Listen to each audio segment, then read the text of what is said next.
Screen.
क्या बात है।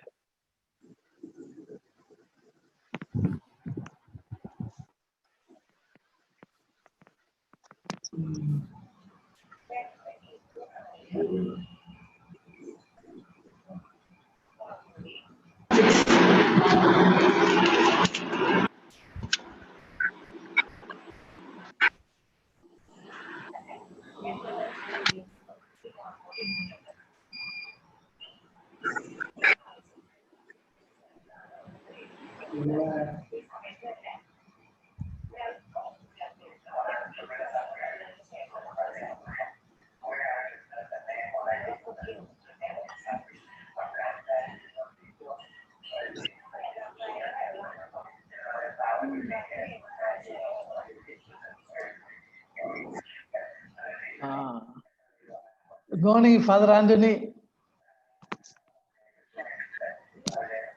Good morning to all.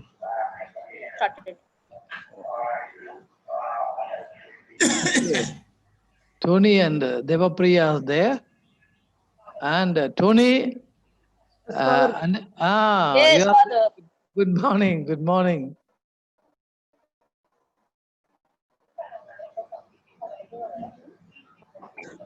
You have to mute yourself, Father.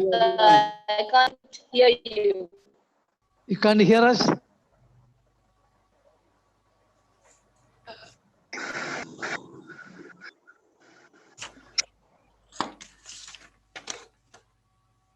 Devo, can you hear me now? Your voice is breaking in between. A connection is very good because I have 50 Mbps connection. Your voice is coming, but it's breaking, Father. Okay, we'll wait for a moment. Not audible. Yes, it's okay. Almost it is reaching 100, and others will be watching through YouTube channel. So, okay, shall we begin? Why not? Very good. So, very happy to have you on the second day. We'll start with a prayer.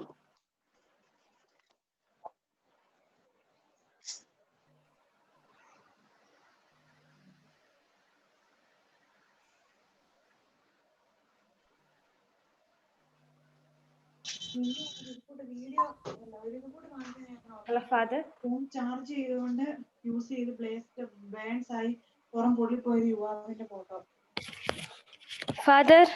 Father Anthony. Yeah. Can you mute others who speak?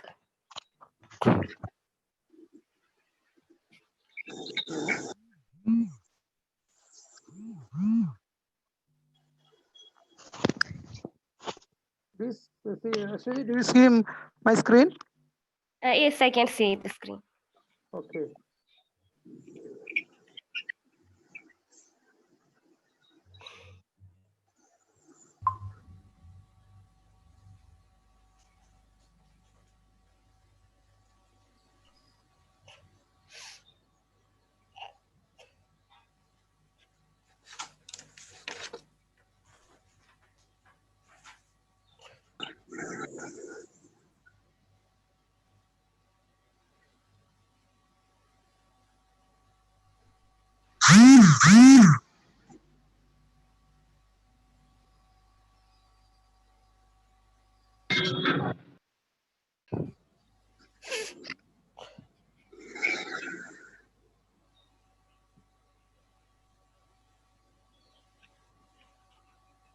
TARUMITRA International Webinar. Shall we join our hands to make a human chain that would embrace the whole universe?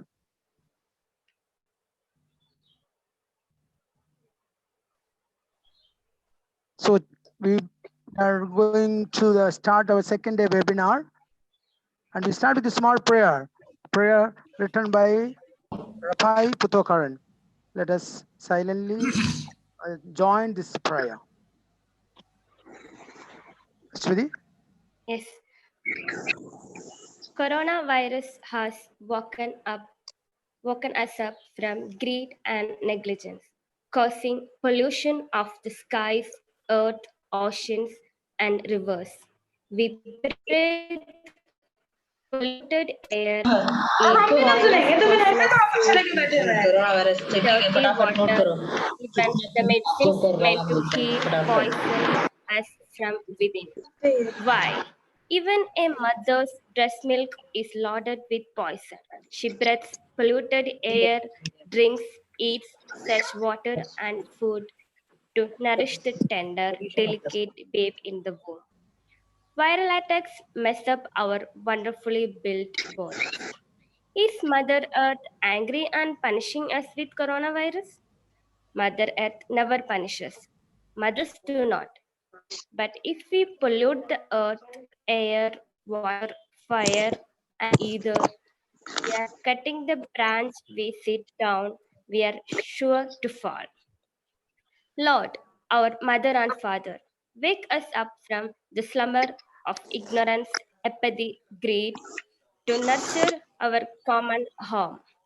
harmful invisible bacteria, so useful and needed. Giant trees and whales, flying birds, fluttering butterflies, that we may care and nurture Mother Earth with loving care. Amen. Thank you, Ashwati. And now I request Dr. Matthew Erthail, Associate Director, ADI, to welcome the virtual audience. Can you see me? This prayer is covering the screen. No problem. People can see you. Now, Prayer is covering the screen. no, we can see. We can see. Can you see me? Yes. We can see you. Yeah. Yes, we can see you. You kindly unmute, Father.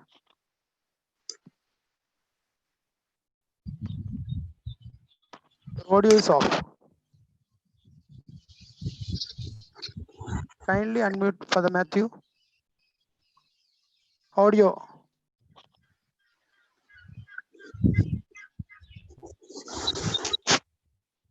Audio. Can you hear me? Yes, yes. Yeah. You can put on video also. Yes. Yes. Carry on, Father. I cannot see now. I cannot see the screen. We can see you. Yeah, we can see you. Yeah, carry on. Welcome and so on is covering. Okay. So I'm reading. Welcome. I'm starting. Okay. Okay. Dear Father P.S. Anthony, Director of ADI, distinguished guests, and dear participants, I cordially welcome all of you for the second day of the international webinar on ecological concerns during the COVID era. The webinar is organized by Adi Attapadi in collaboration with TARUMITRA Patna and the Global Eco-Jesuit Network. Since the pandemic started, on the one hand, air and water pollution has been drastically reduced and extravagant spending on celebrations considerably cut. But on the other hand, environmental regulations are liberalized, as in the case of EIA draft of the Government of India for rapid corporatization of industrial growth. In this situation, we have to be vigilant about protection of ecology, as we have to be vigilant about the corona pandemic. Let this webinar awaken our awareness of protecting the environment. Today, we have 3 input sessions. The first session on youth leadership for ecology during COVID-19 is by Mr. Brex Arevalo of Global Eco-Jesuit Network from Philippines. He is working on the Sustainable Development Goals of the United Nations in Philippines. He is a lawyer working among youth force in Philippines as part of the Global Eco-Jesuit Network. Warm welcome and namaste to you, Mr. Brex. The second topic in our program is the role of students in promoting and protecting the Mother Earth by Ms. Devapriya Datta. She is the youth coordinator of TARUMITRA Patna. She has a master's degree in sociology. Ms. Devapriya has been coordinating TARUMITRA activities in schools and colleges. She is a United Nations Youth Representative for Ecology. She has addressed many international fora, including a Pan-Asia Pacific Summit in Thailand, meetings in Rome, in Kenya, and Tanzania. Hearty welcome to you, Ms. Devapriya. The presidential address will be given by Reverend Dr. Tony Pandanath, S.J. He's a Jesuit priest hailing from Kerala, but working in Bihar. He's a specialist in herbal medicines who is in charge of the organic farm and genetic nursery of TARUMITRA, Patna. Most welcome to you, Father Tony. I wish all of you a very fruitful evening.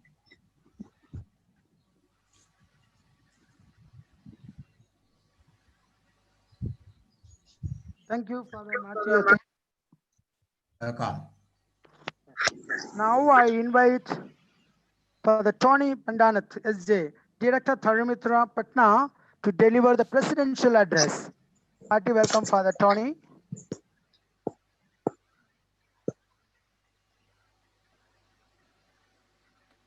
Father, you can start. Hello. Yes. Hello. Am I audible? Yes, you can carry on. Hello. Yes, you can speak, Father. We can hear you. Hello. Shall I start? Yes. You can start. Yes.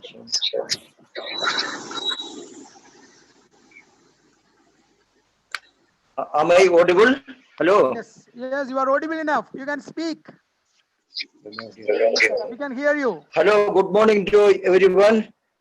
Greetings from TARUMITRA, India, Patna, and wish you everyone all the best during the second day of the webinar on our ecological concerns during the COVID-19 period. Actually, if you look during lockdown, all over India, also elsewhere in the world, the pollution aspect is much less.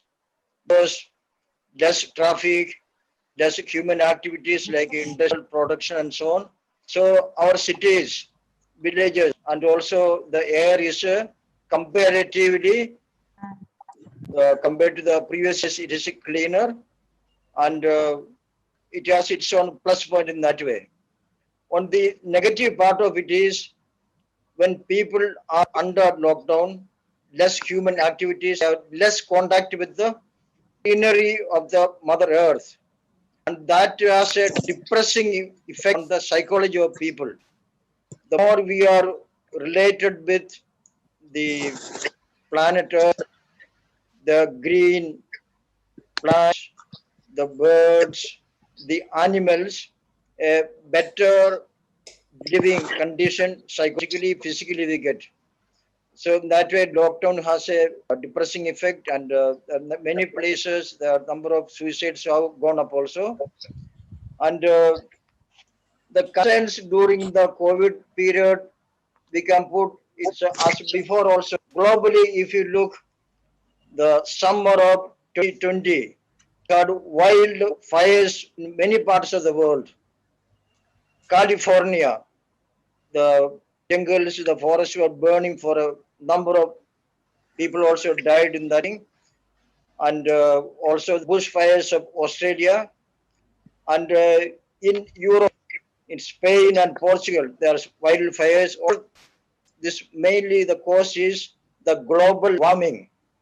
And global warming, the fires take place, and there will be wind, and it goes beyond anybody's control that way. And secondly, we look this global warming. It is mainly caused by the carbon dioxide in the atmosphere, causing a greenhouse effect. The energy, the heat received the planet Earth, it has to go back much of it to the space, outer space, and it's trapped like as if it is in a greenhouse. And this global warming If it is not controlled, it can due to a disastrous life in the world. The glaciers of the mountains, like Himalayas, they give water to millions of people in China, in Vietnam, Laos, Cambodia, in India, Pakistan, Bangladesh, and so on. And these glaciers are melting.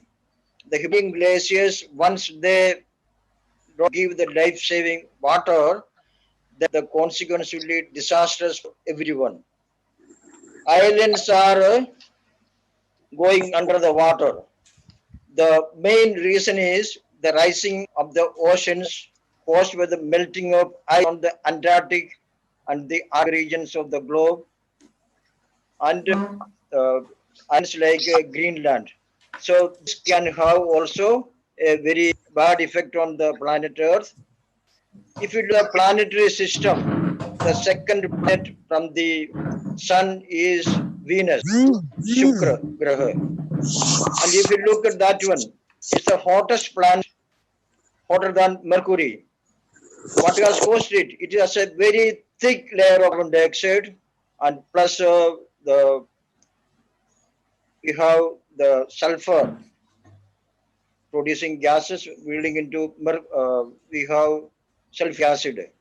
So the temperature of Venus goes up to say 460 to 500 at the range. More than the boiling, it can even melt lead also. Planet Earth, if you don't take care, it can go into this kind of a situation. The global warming has to be checked and the carbon dioxide production has to be controlled.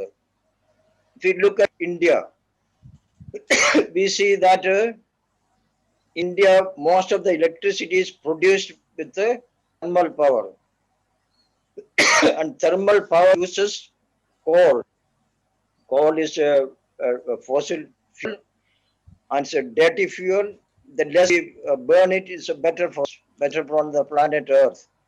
And which means we have to look on a priority basis the alternative source of energy in India, especially in the production of electricity, wind energy, also solar energy, and hydroelectric power. This need to be given priority within India. During the COVID period, the government of India wanted to an amendment on the ecological impact assessment before starting facts in India. And many people, including us here, we are opposed to that one because diluting on that thing, control of the Ministry of Environment before starting industries in anywhere in India, and it will have a very adverse effect on our ecosystem. Most of the mines or the mineral wealth in India is situated where the people of the indigenous populations live, like in Jharkhand and also the parts of Orissa, then we have parts of West Bengal, Madhya Pradesh, Andhra Pradesh, and Chhattisgarh. And this is the old terms we call the Chota Nagpur area. And, most of these people are indigenous and they are marginalized people, and their future has to be ensured and with the future of India. So any diluting on conditions for the environment assessment impact, this can lead to disastrous consequences within India and especially for all of us, for the future generations.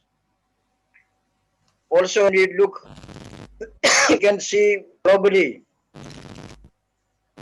countries have agreed to reduce the production of carbon dioxide in the meat, and some countries have taken a step back only on this, including the USA. this is a cause of concern because globally we have to work together, that is India, China,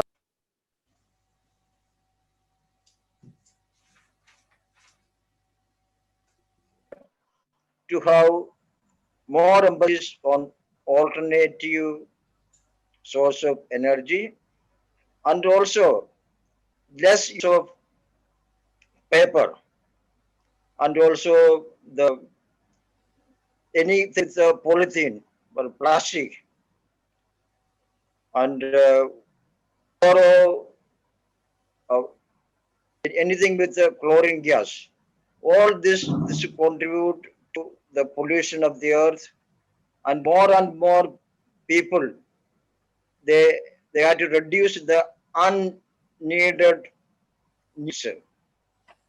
During the COVID period, we see that many people they went less to the hospitals, especially those who are not any serious sickness, and still them are leading a normal life, which means unnecessary use of medicines, and without which we can, if we can live a good life, a healthy life, that will be very plus point.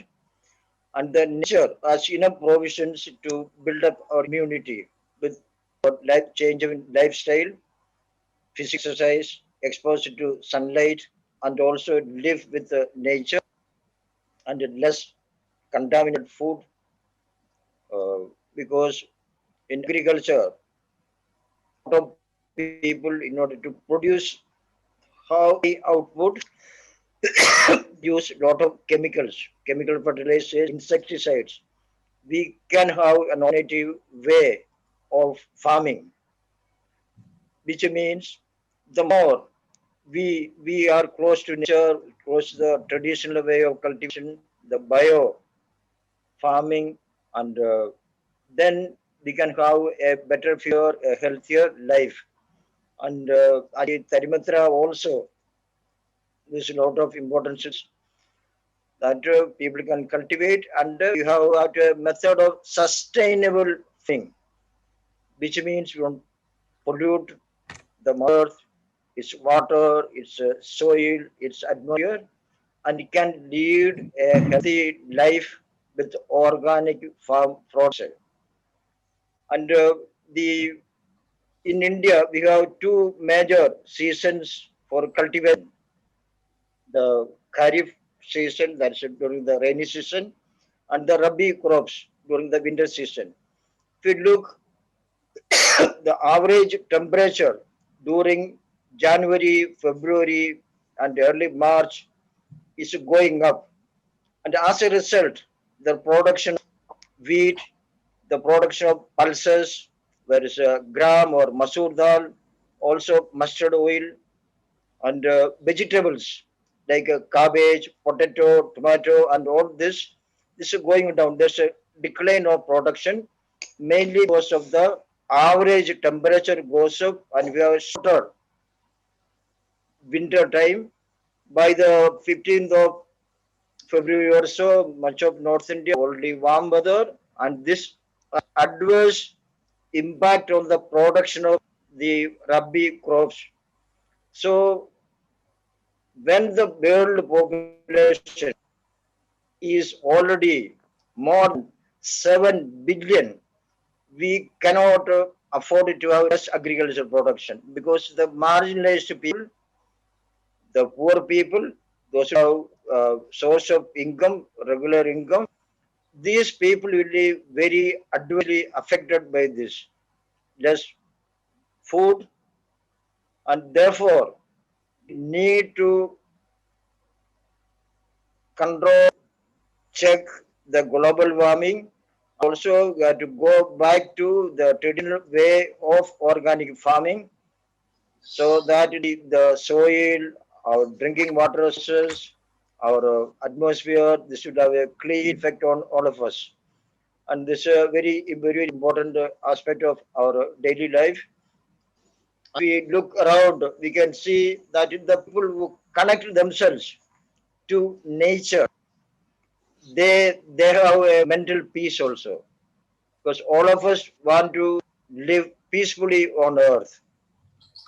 The aggression of people, the urge to fight and so on, and it's caused by tension. And the more we come with ourselves, with our rivers, our oceans, our seas, our mountains, our earth, the greenery, our forests, our parks, and so on. So this God will help us first to lead a peaceful, normal life.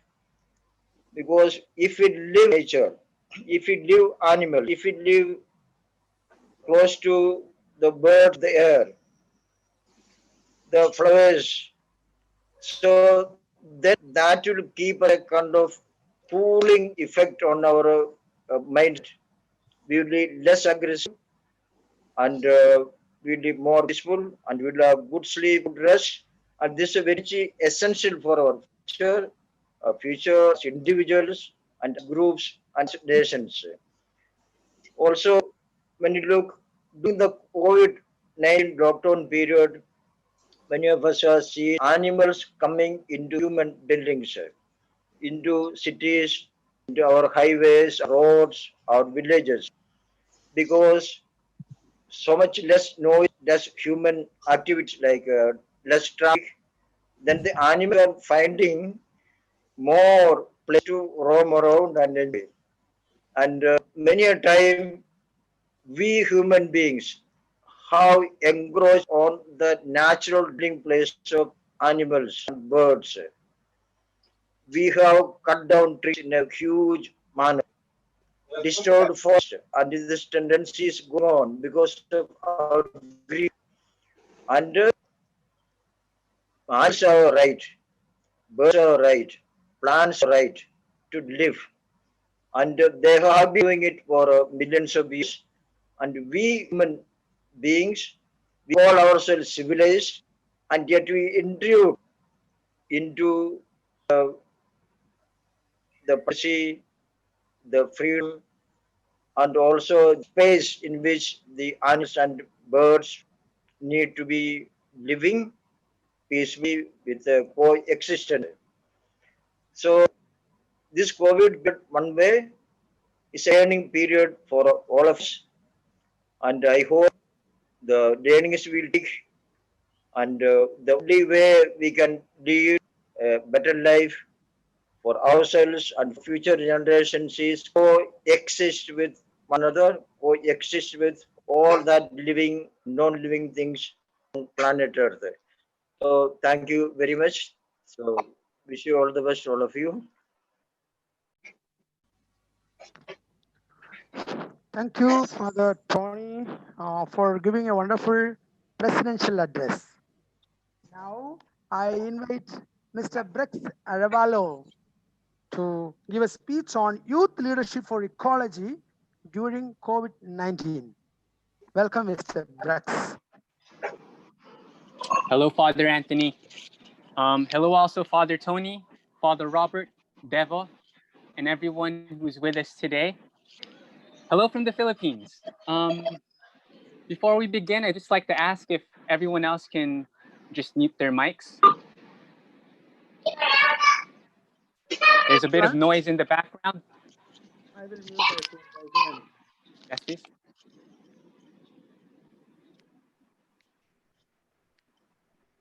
Okay. Only you. Okay. You can unmute. Yeah. Okay, great, Carry on. wonderful. Yes, okay, that's wonderful. All right, Father Anthony, is it okay if you share Yes. my PowerPoint? Sure. 1 minute. Mm-hmm. 1 minute. And then we'll begin. Yeah. One second, let me show you are Mr. Brex Saravalo, Philippines, Ecology Network. Okay. Yes. Mm-hmm. Now I will.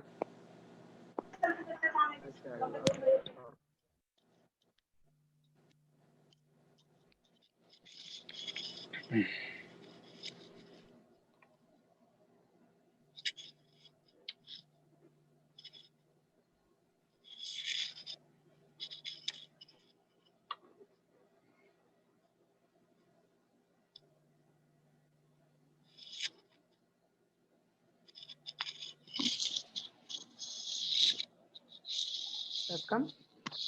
Not yet. Okay, 1 minute. Not yet. 1 minute. It will come. Mhm. Just a moment. Okay.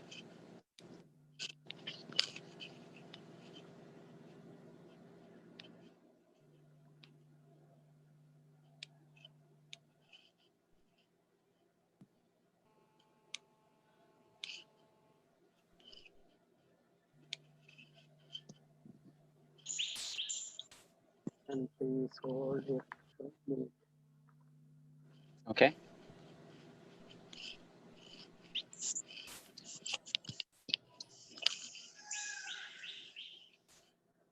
All right. Wonderful. Yes, it's coming now. Okay. I can see the screen. Yeah, it will come. Not yet. 1 minute. 1 minute. 1 minute. It will come.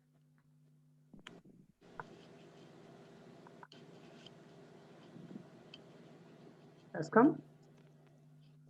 Not yet. Yeah, it's coming.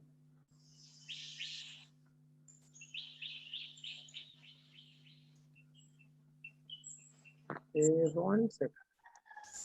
And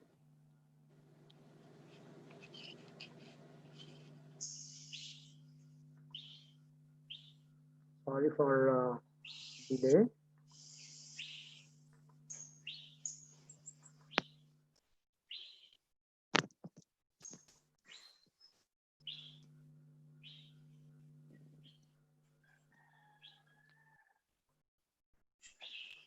Brex, we are 1 not second. experts. No, it is coming. It's Yeah. coming. Okay. There. I It's am almost there. so many I have opened. That is a problem. Now, all it's coming. Sorry for delay. It's coming. Because of that, no problem. Okay. Okay. Coming.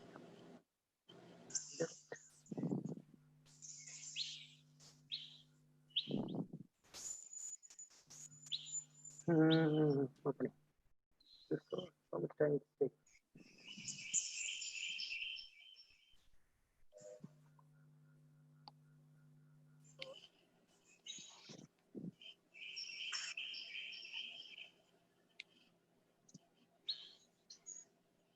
Mhm. For finder some issues. I will make you host. Could you share yourself? Okay. Okay. We could do Okay. that. Yeah. Okay. Okay. Yeah. And then I'll try. Okay. I'm host now. Yeah. All right. Yeah. Everyone. Okay. I'll share screen.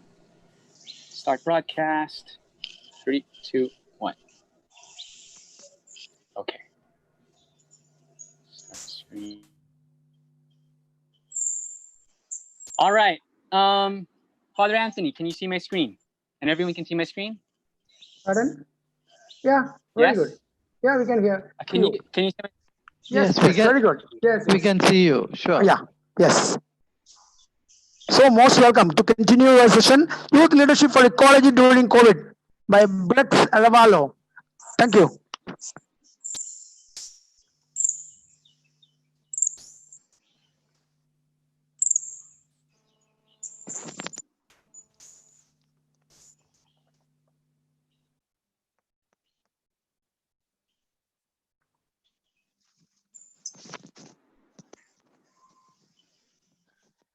Brex? You know, Brex is sitting 10,000 miles away from us. So you might need some time.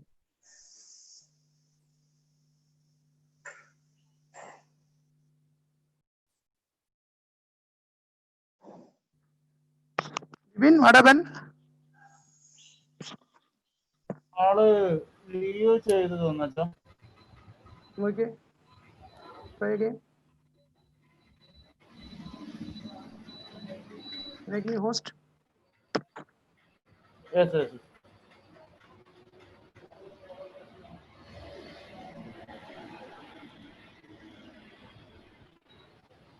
Father, you're your host.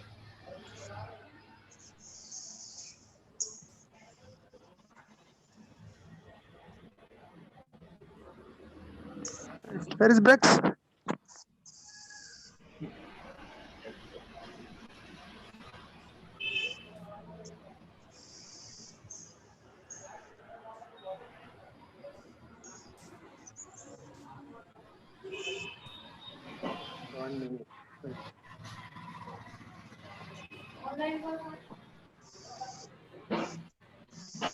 Not visible.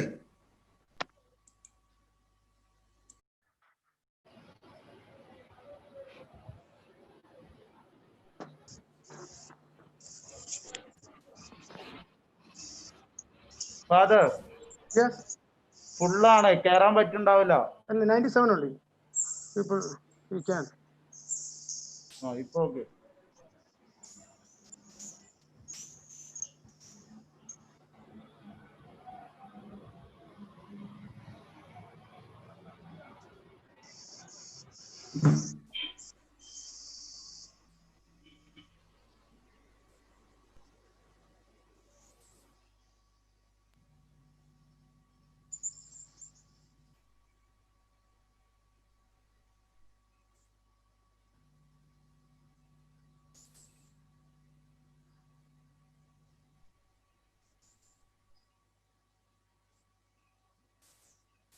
Just hold on for a minute. Not getting.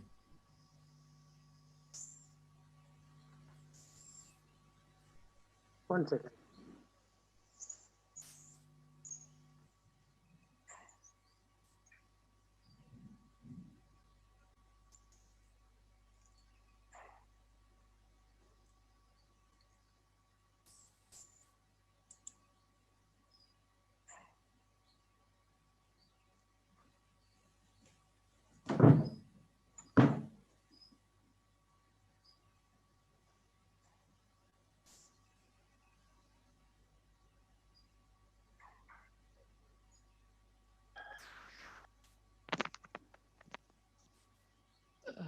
Friends, remember, we are all not professionals. We are slowly learning the art of Zoom. Please be patient.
Zoom. Yeah, yes, come back. Okay, very Right. apologies, Yes, everyone. Thank you. My goodness. Welcome. Again, I make you host. Okay, okay. Yeah, now you are the Let's host. Now, yeah. Technical problem. Yes. Okay, apologies, everyone. Let's try and share. Yes. And then let's resume. Yes. Okay. Yes. Okay, I think we left off over here. Yes. And so apologies, everyone, again. And just another reminder, I'd just like everyone to please maybe type in the chat, how did you celebrate International Youth Day last August 12th? And then we'll check those out later. We talked about the Sustainable Development Goals. I'm sure that many of you are already familiar with this. In brief, it's a set of 17 goals concerning the different aspects of sustainable development as defined or as described by the different member states of the United Nations back in 2015. So all the way from 2015 to 2030. Now, as we talk about sustainable development, and as we are, in a sense, coming from a faith-based perspective, TARUMITRA, with Eco-Jesuit, with many fathers Jesuits here with us today, I'd like to mention again Laudato Si. Laudato Si, which was released in 2015 also, and it is a letter, an encyclical letter by Pope Francis, which illustrates our interconnectedness, how we are connected with nature, how I am connected with you, how you are connected with others. And of course, it also points out through those interconnections, what are the good things? And in a sense, what are the bad things?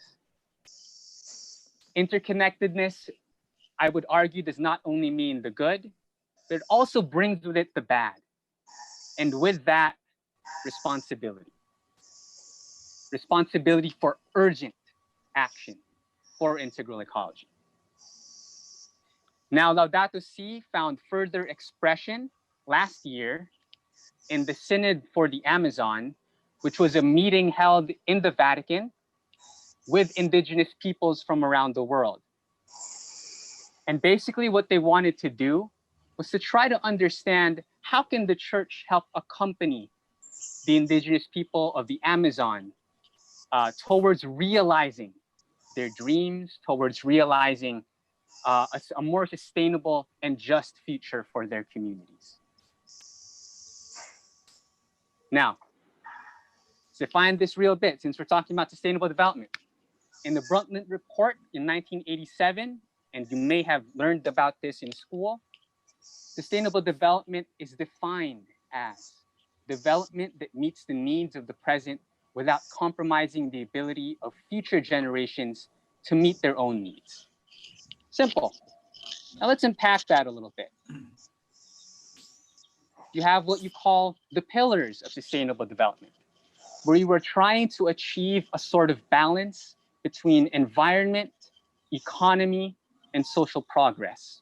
Environment, nature, economy, money, and social progress, you and me, the people who are affected. Now, I'd like everyone to take maybe a few seconds to ponder on this, on these two questions as we go along. The first one is, how are we interconnected in good ways? How are we interconnected in bad ways? Quote unquote bad. However you define good, however you define bad. I'd like you to think about that.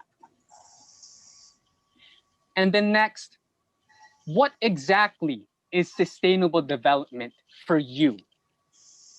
I've shown you a few things, Laudato Si, sustainable development goals, a definition of sustainable development given by the Brundtland Report.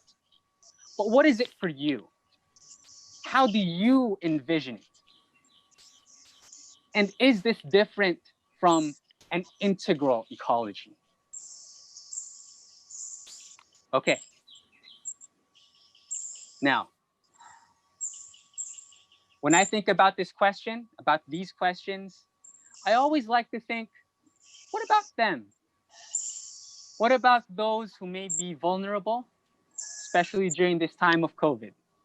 The children, the people who cannot exactly fend for themselves. I also like to show this to my friends and to other people. Now, it's an image that I think does not require words. And it illustrates a reality that's felt here in the Philippines, a reality that I'm sure is felt there in multiple parts in India, in the US, in Europe, pretty much anywhere in the world, you may see something like this. I think earlier, Father Tony mentioned the EIA, the Environmental Impact Assessment. And I think this gets right into the heart of it, where you have instances where environmental impact assessments are what's the word for it? They're foregone for other matters, for other interests. Okay? Now, I'd like to get into a few images, or I'd like to share with you a few images and examples of youth leadership BC, before COVID. Now, what exactly did youth leadership look like, at least for me? Well, in my organization, the 2030 Youth Force in the Philippines, we used to do a lot of lectures, a lot of classes, a lot of conferences in classrooms, in different events. And over here, you might see there on the left, we call it the sustainable web, where we were asking students and youth, very much like a lot of you, how are the different SDGs connected? And then they drew lines together.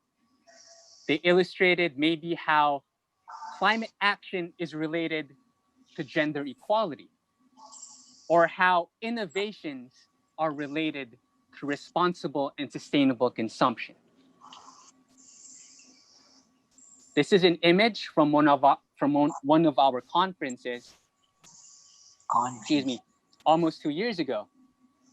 And you might notice it's a bit dark right there in the front, but there are about 200 people over there packed into a conference hall. And it's something that I kind of miss because you can't get that right now because of COVID. I'd also like to note very briefly over there, the 3 people that are sitting in the middle. Just to illustrate again, the interconnectedness that Laudato Si communicates, and also the SDGs, because over there in that seat, you have on the leftmost a government official. Right in the middle, you have a celebrity, an actress, and right at the rightmost, you have an indigenous person who is advocating for his rights. We brought them all together, and we discussed different issues around sustainable development. Okay. You also have community projects, things that you do in your community and on the ground. Over here is one of the examples of our projects in the Philippines, where we brought renewable energy, solar panels, to an indigenous community. These are some pictures about where we were installing these panels. We're also delving into policy, where some of us drafted an SDG resolution with our lawmakers in Congress. That is still in development right now. It's evolved into different things and has experienced some delays because of COVID. Again, COVID is impacting development. Maybe just 2 more examples over here. Another gathering, this time in the mountains, where Father Pedro Walpole from yesterday, who gave an address, is currently in, and he lives with an indigenous community up in Bendum in the Philippines. Over here, again, illustrating interconnectedness, you have indigenous youth who are speaking and presenting with government officials and with other youth from nearby villages. They talked around sustainable development. They talked about climate action. They talked about forestry in their community. This might be interesting to you. It's the Sustainable Development Goals translated into their local language so that it's much easier for them to adopt, much easier for them to internalize, and also to communicate and act on. And finally, here's a picture of when we were in Gujarat in India. We were very fortunate to visit the Adi Aushadhi tribe in Gujarat, who are known for their herbal medicine. And they're led right in the middle in green by Father Lancy.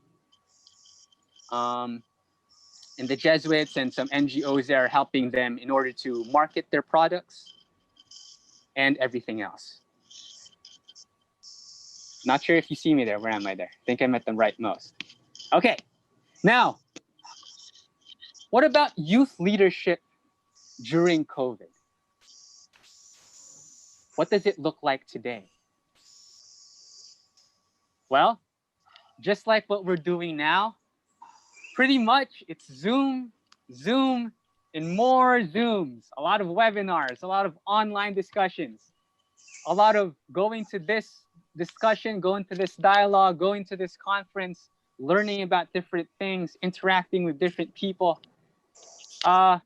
Sometimes also there are bloopers like over here at the rightmost where you have over there was this one person we were having a Zoom with, and his son suddenly came up and tried to get him to play toys with him. So it's a lot of how do you say this? Adjusting. It's a lot of adjusting, but I think it's also a lot of learning. We're learning different things as we go along, as we were locked down at home. We realize the value of talking with others. We realize the value of learning with others and planning for action after COVID. These are some examples. This was a webinar a couple months ago, a youth discussion. Another example of something that is quite common right now is people are, because of the online platforms, people are having online contests. These are a couple entries. Excuse me, there's some sound in the background. Yeah. Okay. Now these are a couple entries of some youth actions right now where we had a youth photo contest around the topic, what image captures sustainable development for you? And these are a couple of my favorites. On the right, I very much like the one on the right because it kind of feels like you're in the picture. And then that the people we're planting there are looking at you. So it's kind of an engagement. Another example of youth action and youth leadership right now is something that's being done by a colleague of mine. And what they're doing is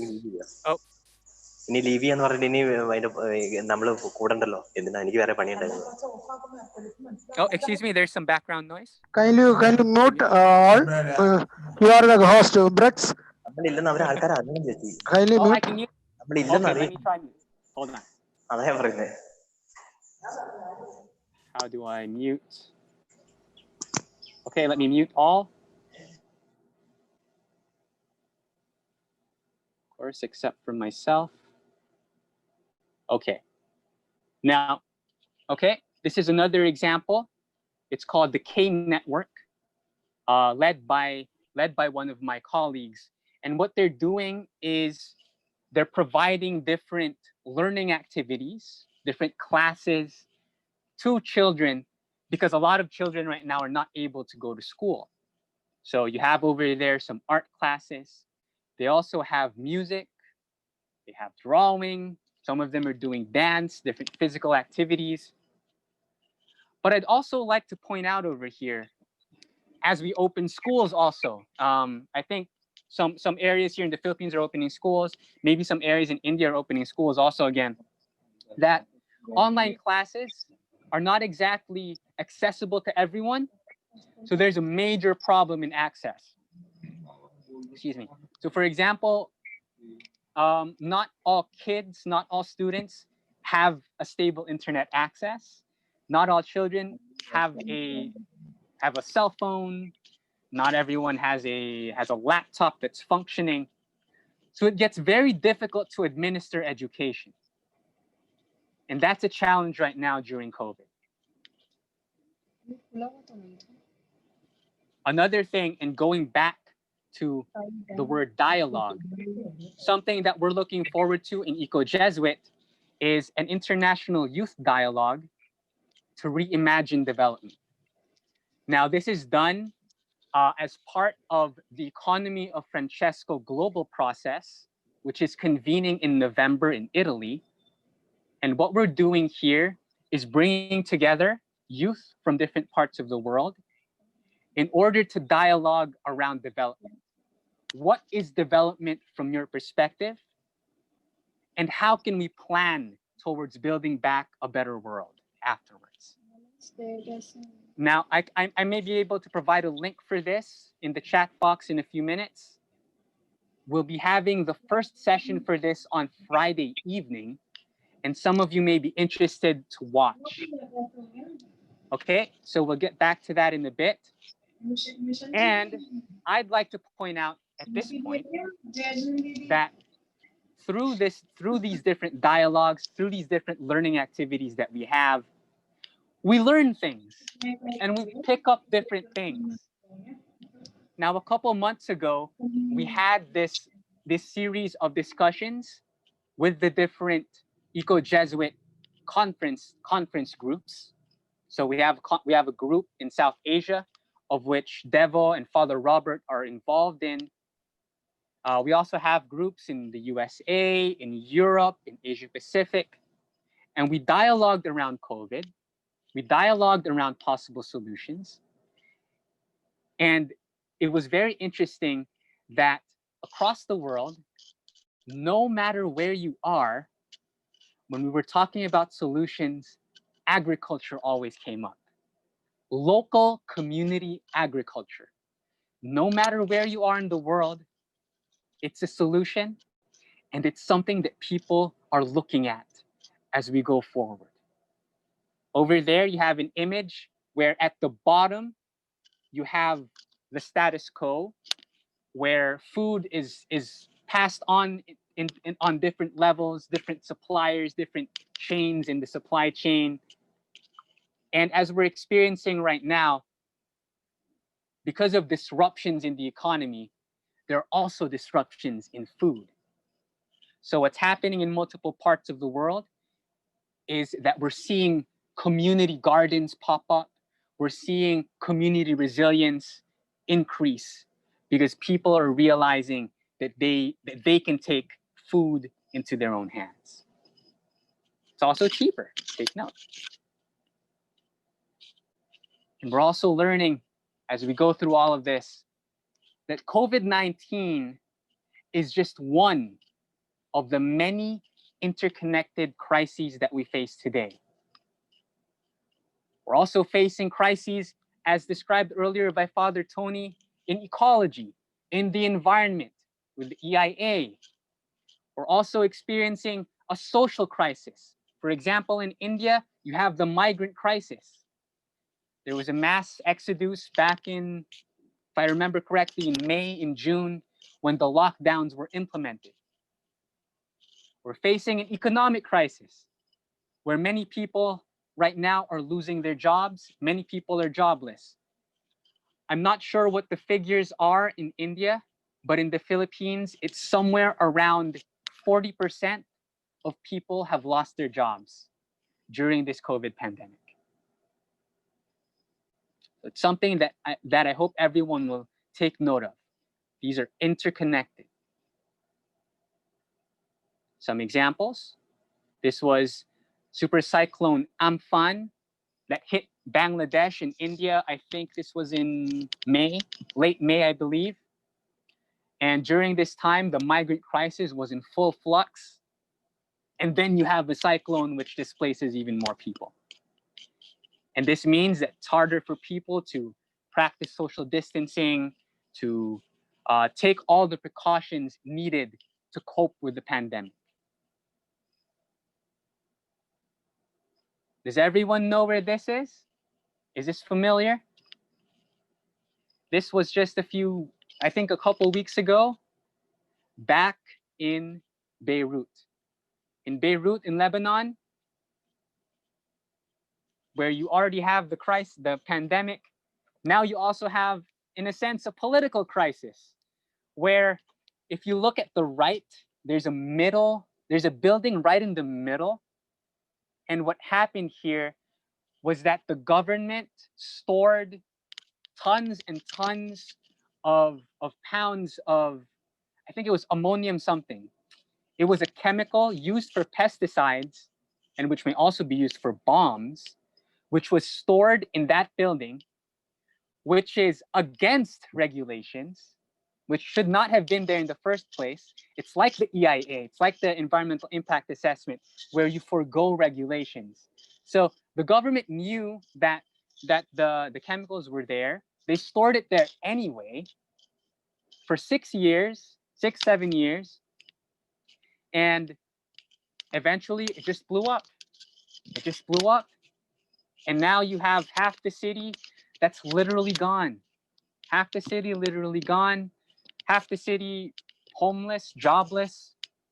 Now there's a political crisis back in Beirut. It's ongoing, and I hope that everyone keeps track of that. Here in the Philippines, we're also experiencing the ecological and social crises of concern around the Kaliwa Dam, which is a very controversial project because it displaces many indigenous communities and also harms ecosystems. Remember that image that we showed earlier? The image in Spanish or something? Well, this is kind of an illustration of that, where you concretize everything, fill it with cement, fill it with buildings, in this case a dam, but at the cost of the people and at the cost of the environment. Now we're towards the end here, and I'd like to pose some more questions again to the youth, and maybe everyone else who is here. Going back to Querida Amazonia, if you remember earlier, that was taken up after Laudato Si for the Amazon. I'd like everyone to reflect a little bit on what are your dreams for your family and your community. And also, since we're talking about leadership, what are the acts of leadership that I am currently doing or want to do going forward? How can I upgrade, or how can I make my actions of leadership much better now that I've learned all of these different things?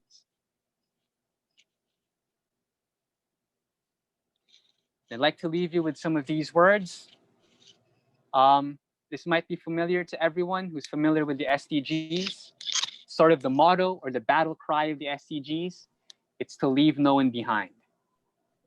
To leave no one behind, for me, means to recognize those people who are at the margins, those people who sometimes are invisible in society, those people who are vulnerable, who are suffering the most during this pandemic, maybe because they don't have food, they don't have money.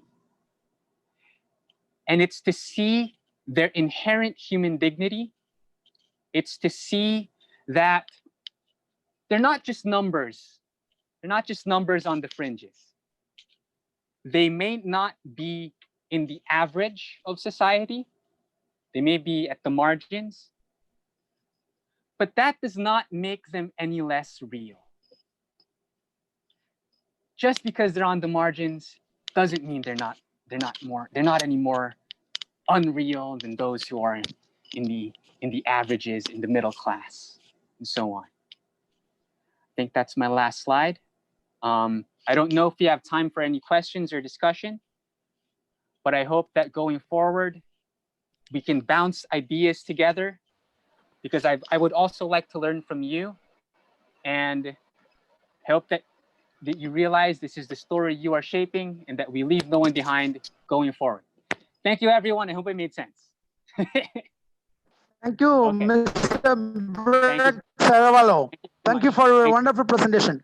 So again, I think Excellent presentation. I think we will have the question and answer session can be afterwards, after Devo's presentation. Okay. Now I would like to thank you for your presentation. We will, I think we have people will have feedback or questions and so on will be after our Devadatta's Devapriya's Datta presentation. I humbly request Miss Devapriya, UN Youth Representative TARUMITRA, to deliver her speech. Deva, you are there? Greetings to all. I am Devopriya Datta from TARUMITRA India, Patna, international headquarters of TARUMITRA.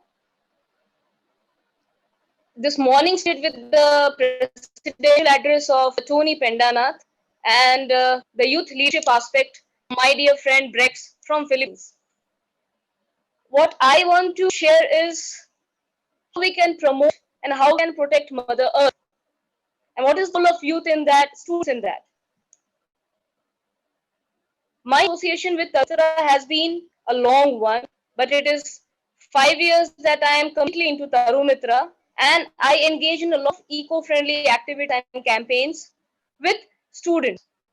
Students of schools, students of colleges, students of university, and I represent TARUMITRA.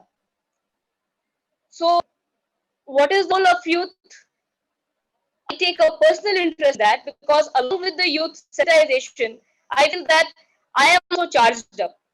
So what I have learned in TARUMITRA, I want to share that thing with all of you. Heartiest regards to all my cousins. Yes, why cousins? Because we are sharing a common village. We are sharing a common planet, Mother Earth. One family, one home, one planet. We have so many shared responsibilities together. The air that we are breathing in, the food that's giving us life, the water that's quenching our thirst. It is being shared by everybody, be it Tex in Philippines, be it Father Tony in Kerala, be it somebody in USA. All are sharing that. So it's time for us, especially the youth right now, the students. What TARUMITRA also has done in the past few years, that TARUMITRA has made a name for itself, platform for itself, where students can come and they take the leadership ahead. 1988, when TARUMITRA started, the name TARUMITRA was also given by a student on Indo-Belgi. TARUMITRA means Friends of Trees. And what is TARUMITRA? It's a student forum for environment. We talk about conservation of biodiversity, saving of resources. And I will definitely say that when we save resources, it means we are generating resources also. So when TARUMITRA started, the student forum, it spread widely to all over the country. And today I can say that TARUMITRA is working actually in 24 states of the country. And TARUMITRA has a global message. It's a global theme, a global logo of Vasudhaiv Kutumbakam. Going back to 1500 BC, that Vasudhaiv Kutumbakam means the whole is my family. And that's the reason I addressed you all as cousins. Once again, heartiest regard to all my cousins present in this virtual conference of TARUMITRA International Webinar. One planet, one family, mother. Definitely, Earth also has some expectations with us. Right now, Britt was talking about some of the natural calamities that we are facing. So we have to come up with solutions and need to come together and look forward to the youth. In this picture, in the side, you can see this is the TARUMITRA campus, 18 acres of bioreserve, a man-made forest, a green zone, entirely made by the students. Yes, especially during this COVID times and future, we need more green zones. Yes, we need space. And TARUMITRA right now is networking with over 2,000 schools and colleges in the country. Yes, we have a lot of green clubs, we have a lot of e-clubs, TARUMITRA clubs, and it is creating impact as well. Like for example, in schools there are eco-clubs for the primary section, there are eco-clubs for the senior section also. And a lot of activities are done so that we can celebrate Mother Earth. The only way we can come up successful during this COVID time is that we have to get ourselves connected with Mother Earth. Yes, we have to think that we are part of her. It is only the responsibility of United Nations or UNICEF or some green organization. It is a collective responsibility. We need to plant dream. We need to plant a green dream, not only just by doing the plantation, but a lot of other activities as well, which is equally green and eco-friendly in nature. Students of it have come up with brilliant ideas, especially during this COVID times. As a dear friend, my cousin Rex was speaking about Zoom, Zoom, Zoom. Yes, more and more of Zoom. Gone are the days that when we came on the roads, whenever Mother Earth cried, like funeral processions, if the trees were being cut rampantly. Then with the student delegations, you can see these are the students of Xavier's College, Patna. And we went to the Bihar State Pollution Control Board chairman to find out the solution and giving him some suggestions that how we make our city a green place, a smart place. In the next picture, you can see a picture of harvesting. And the person in this picture is the Deputy Minister of the state, calling the students come together and calling all those people, the who are in the administrative section as well. So some impact can be created. I am doing green work, okay. Involving my family or in that, okay. I'm involving my neighborhood, my school, my university, but I have to knock at doors so that this be legalized. This impact can be legalized, and everybody should come up and do something. As I spoke about Vasu Kutumbakam, the whole world, my family. And through this TARUMITRA platform, on a personal basis, I went to so many places. And I met a whole lot of people who share the same passion that I am sharing. This is a picture of Pan-Asia meet in Thailand, Bangkok, in the year 2017. And UN, TARUMITRA is also UN certified. This means what? That UN, United Nations, is the biggest family in the whole world. 193 countries coming together. Yes. And everybody talking about how we can do something for our Mother Earth. Last, I had the privilege of visiting Kenya and Tanzania, the Notre Dame schools over there. And I came back with so much of learning. Because especially in this area, especially you can say that people who are in the rural areas or where like not much of the fancy development has been done, those people are closer to nature. They know a lot about nature, know better feeling than mother and nature. Yes, in this picture you can see, I was just demonstrating that you can do planting throughout the year. Why can't we seed bombs? In yesterday's presentation, the first day of the webinar, Father Robert Thickle was talking about seed bombs. Yes. So my role with students, especially in this COVID time and before and after also, is that how we can do something which can sustain. Talking about United Nations, there are 17 Sustainable Development Goals. Rex was talking about that. And all the goals are related to one another. All the goals are related to, you can say, one another interrelated. We don't have to do any rocket science. Let's talk. Yes, let's talk. Let's talk about it, about the problems. We talk about the problems when we share something, a lot of solutions also come up. We need to talk. The COVID has done a lot of, you can say, interruption for, you can say, physical distancing. I will not say that social distancing. It is physical distancing. The picture that you see in screen right now, she has been a TARUMITRA intern, Angie Rizzo, from Lehigh University, Pennsylvania, USA. In 2018, she came. In 2018, she came to TARUMITRA. She participated in a lot of green activities with the students of Patna. So what are we doing over here? We are sharing responsibilities. Yes. One of my interns from Latin America, Honduras, Roy, Zamorano University, when she came for internship in TARUMITRA a couple of years back, before she told me, Devo, you take care of Mother Earth from your side of the world, I take care of Mother Earth from my side of the world. Just like when Angie came to TARUMITRA India, I also visited Lehigh University. And my God, I had some beautiful experience over there. Language is never a problem. Language is never a problem. Now that we are right now online, virtual, digitalized, you can say, subtitles are there. Language is never a problem. And I was like surprised to see it in Lehigh University. The students over there, they were celebrating Rakhi. They were celebrating Friendship Day with trees, connectivity with trees. We should always understand this thing. Like Brex was telling that a lot of webinars is happening and online classes happening. The role of youth, I believe right now, is that we need to also think and rationalize. A lot of webinars happening all the time, a lot of online courses happening all the time. But which is more productive for me? Which can give me an impact? Which can give me an impact? And if I believe in that, if I'm convinced in that, then only I can convince my cousins. Definitely, you have to be convinced. I had this chance addressing the United Nations in the year 2018. And when I went over there, what I saw that if, for example, plastic is a problem in Australia, then same that plastic pollution problem is also there in Bangladesh. If there is food crisis problem in South Africa, the same food crisis problem is in Russia. So all the nations together, we all are sharing the same problems. Like right now, we are getting the news in online platform that Russia has come up with a vaccine for COVID. So definitely, if one country is coming with vaccine, everybody is sharing that in the upcoming, in the common future. This is the role of you, the students, right now, to judge and sensitize as well that what is going to be my priority. This picture is with Sister Cynthia, UNGO representative, and Sister Cecilia, Loreto AVM.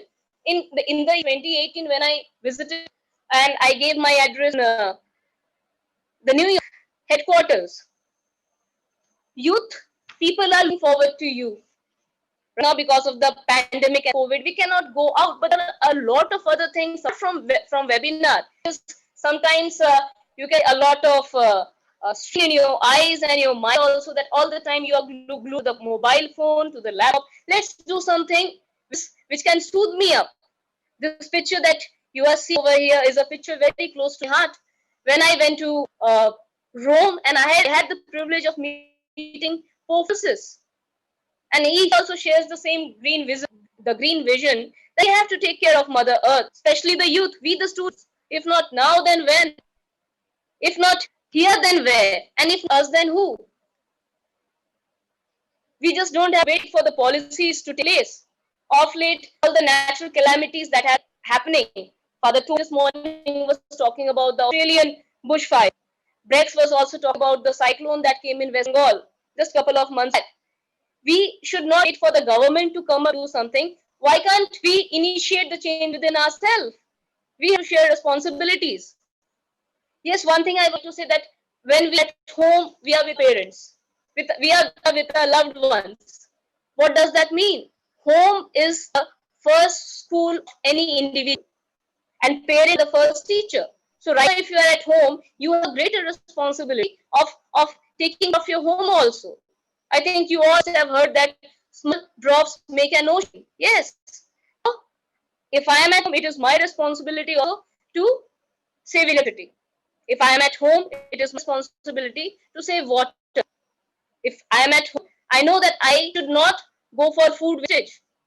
Right now, so many people they are losing their jobs, they don't have food, they don't have proper hygiene, sanitation. So each and every one of us, we are creation of Mother Earth. Mother Earth has created us. We are made up of elements. And when we die perishing, we will go back to Mother Earth. We can imagine our life without Earth. Yes. Not only just plantation all the time, not only just doing a lot of green talks or webinars all the time, but why can't we do things? Why can't we do things in which we can involve our family? I was talking about my family, my parents, my first teachers, my school. Let this be a holistic affair. Maybe some of the points that during when the COVID started, this March 2020, I had a lot of programs with schools and colleges. One of the fond memories that I had with one of the tiny tots of primary school in Patna, they told that, ma'am, we can go for once a week cooking without fire. Yes, cooking without fire. You have your own garden. You can have your own terrace garden. Grow your own food. Brex was talking about the food shortage and how the food is being delivered to us. We all scared right now. that if we go outside, we may get affected by corona. We have to a lot of precautions. At least take your own responsibility. We should be individual responsible for ourselves, because if we are taking individual responsibility, we can take collective responsibility also. And when you are at home, my dear cousins, all of us, we have a lot of time to prospect. And I think I will take out the best out of COVID, not best out of waste. I take best out of this COVID, that the world has come together, shrink. Yes, this digital thing, all we all are together, and we are sharing our experiences. So if I do something good, definitely I feel good about it, because I need to know my role as an individual, that what is my contribution to Mother Earth. So I was just jotting some points, and that I would like to just mention to all of you, that what as youth you can do when you are especially home. Once I already mentioned that you can cook with fire once a week. We can also practice earth hour. We should not only just wait for 20th of March. Maybe that is the exact day for the earth hour, when 1 hour the electricity is shut off. Maybe once a week we can do that. Why? Because we have to save electricity. Electricity comes from fossil fuels. What is fossil fuels? The dead animals and plant remains. So for each and everything, we are dependent on Mother Earth. In India right now, we are having the monsoon season. How many of you right now consume the rainwater? In TARUMITRA, we conserve the rainwater and we use that as distilled water for our solar batteries of the inverter. Leftover food, don't waste food. The leftover food can be 50% of your post. Even the leftover food, yes. So what we can do is that seed banks, seed bones, try to grow those trees which are rare, those trees which are on the verge of extinction, and those trees which have got herbal and medicinal value. Also, what more we can do is that we can also segregate waste also. Now, I can say with very heavy heart that Patna is from where I'm speaking. Last week, there was a survey, and in the whole of the country, Patna has been called the most polluted city in the country. So it is not the responsibility of the municipal corporation or the authorized administrative bodies. It is my responsibility also. Every day, the municipal corporation worker is coming to collect the waste. Can't we segregate the waste as dry waste and wet waste? Our consumption should be less. I was talking about that. Yes, consumption. Yes, definitely. Grow your own food for more organic. Be more creative. Definitely. And one more thing is that nature is the best healer. Nobody than Mother Earth. She is impartial to all of us. It is not like that she is giving oxygen to somebody who is from America, less of what who is there in Sri Lanka. She is equal for all of us. So what is our role at? We also have to be conscious enough. I am in touch with various colleges of late, that I get to know from many princes and teachers that there are times when students, they make fun of their teachers because they are not very much technically equipped. We can help each other to grow, definitely. Myself, I am a sociology student, and what I have learned in sociology is that right from the time, yes, right from the time we are born till that we go to grave, we are learning. Yes, we should help each other to grow. One more thing that is very much important for me is that if I see youth during this pandemic, that be more constructive, stay away from all fake news and the fake rumors, okay, and don't give up. Recently, that we are all around the world, that the youth thinking that there is no school in the future, there's no meaning in leading a life, no job, nothing. This is one phase that we are facing. I think this will be making our unity more stronger. This is the time that an intimate date with us when we are at home, giving our time to us. This is the time for introspection. Meditate. Okay. Sit under the tree. Be in nature. Okay. And also do some activities will make you feel good. You can keep food grains and water for birds only during the summer season. Why can't we keep that for 365 days? Yes. And if I do some eco-friendly and thing which you can say friendly, I don't think my parents will scold me for that. It has to be a holistic of together. Stay out of all the negativity that is happening. Try to save water and electricity. Try to go for alternative sources of energy that Father T was speaking right now, hydro energy, solar energy, and whatnot. Also, go for those things that you believe in. More plantation. I myself, as an individual, I am not very much fond of plantation. No, I am fond of doing one thing: this saving.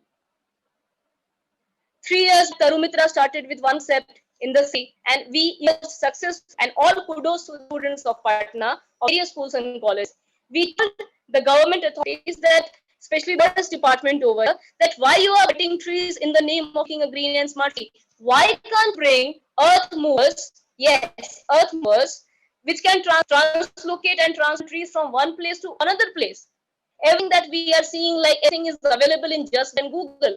Come up with brilliant ideas, believe that idea, and just like go for it. No problem that today's youth, if it becomes a green terrorist, no way, nobody can stop us. We have a lot of potential. Yes, we should not think that yeah, we are at home right now, Monday, Tuesday, Wednesday, Sunday, each and every is just like being at lockdown. No. Each and every is a new day. Why can't we celebrate Earth Art? More or less. Save water, save electricity, and many other things. Many other things that we can relate to. We can visualize things.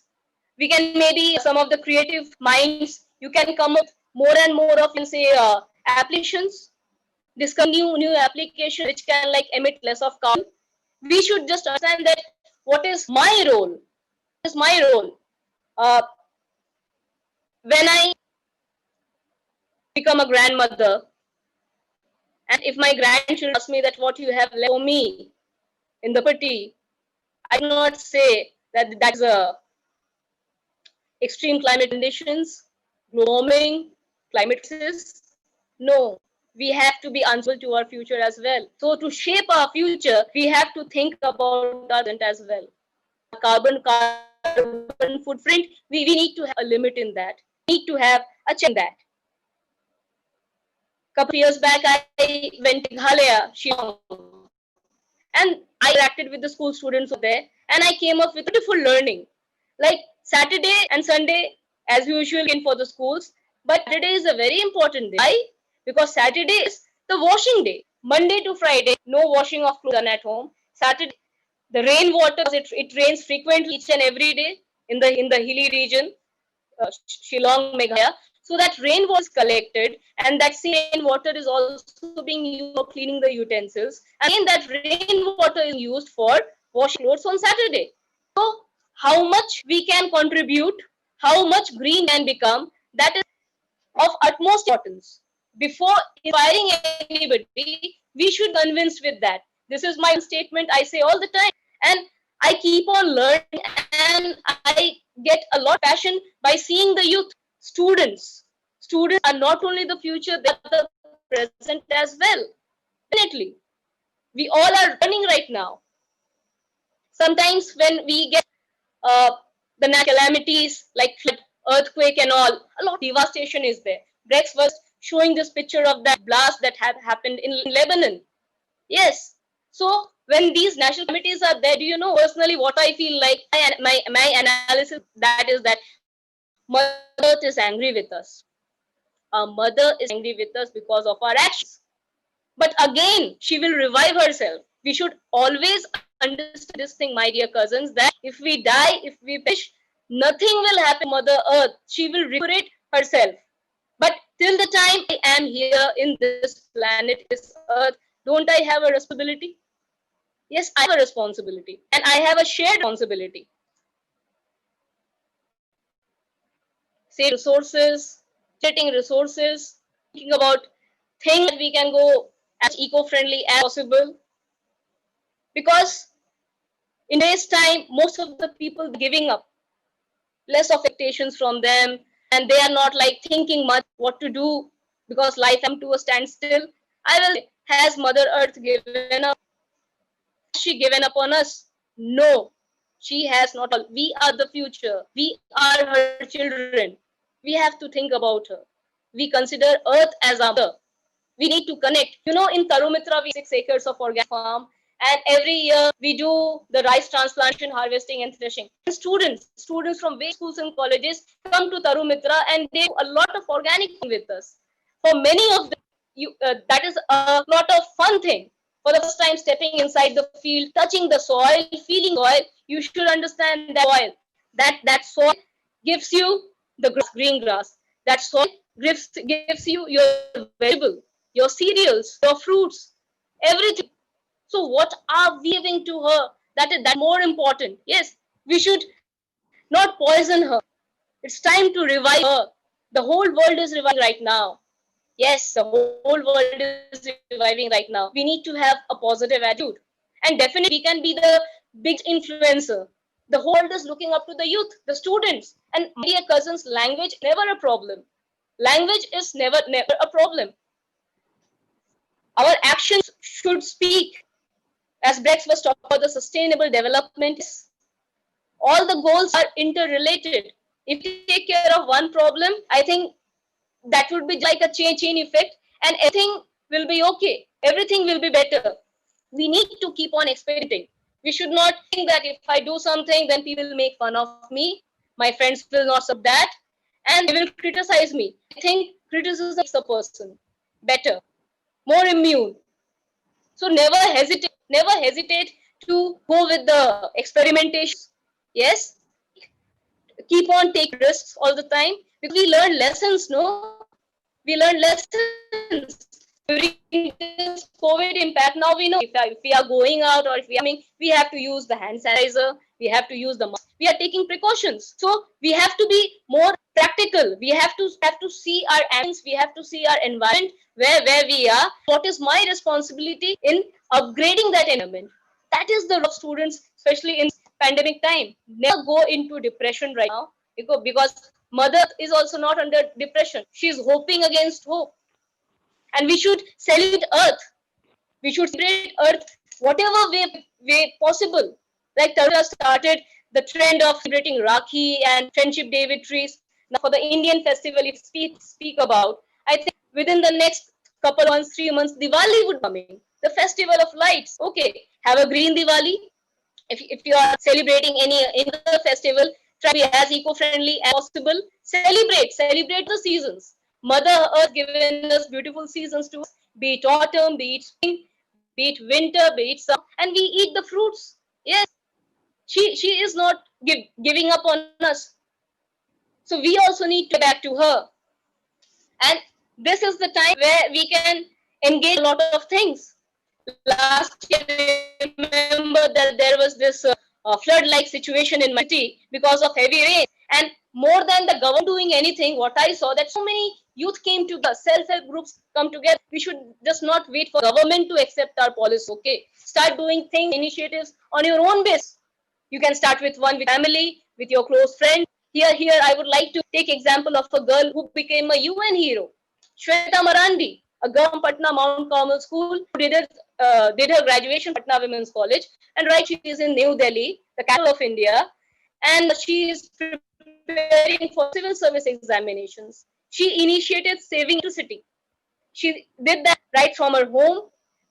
This idea was promoted by TARUMITRA. It went to her school, and then she was called in many other schools. Then she presented TARUMITRA, and she was a UN hero. So you never know that what may happen. You don't have to be extraordinary to bring about the changes. You can start anytime. Right now, also you can start.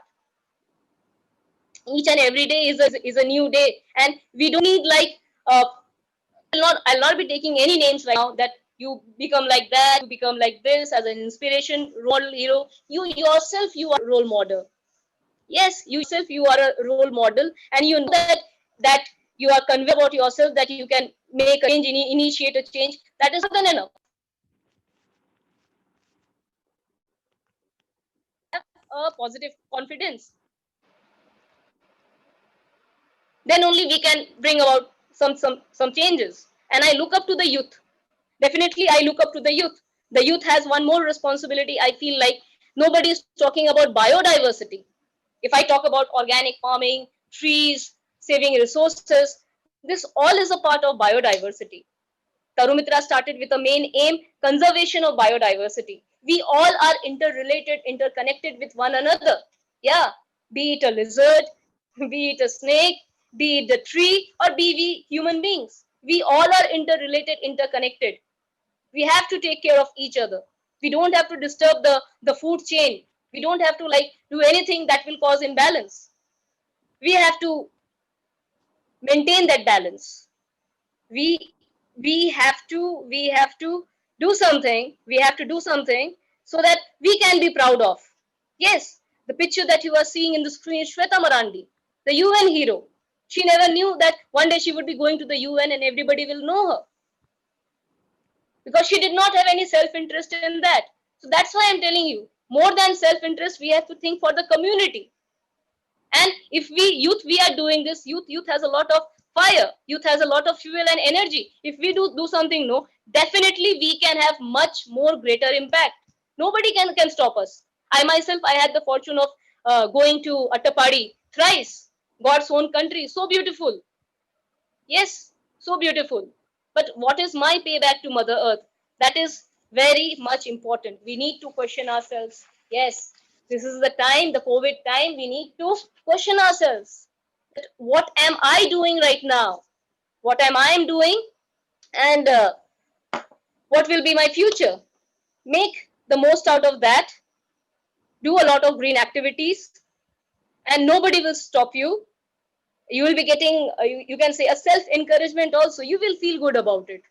Yes, I'm not asking you to do some rocket science that go and start cleaning all the banks of the rivers, or do something great. No, do things that what you can do. Do things that what is in your limitations, in your capacities. If you do a small bit also from your own side, that will have a huge impact. And then there is no stopping of that, because the future of the country, the future of Mother Earth is relied on we youth. Everybody is looking up to us. Yes, thank you so much. uh, Wishing you Earth days. Wishing you Earth days, because Earth Day is not only 22nd of April. If you are a true green warrior, if you are a true eco person, then Earth Day is each and every day, all the 365 days. Wishing all of you happy Earth days. Thank you so much.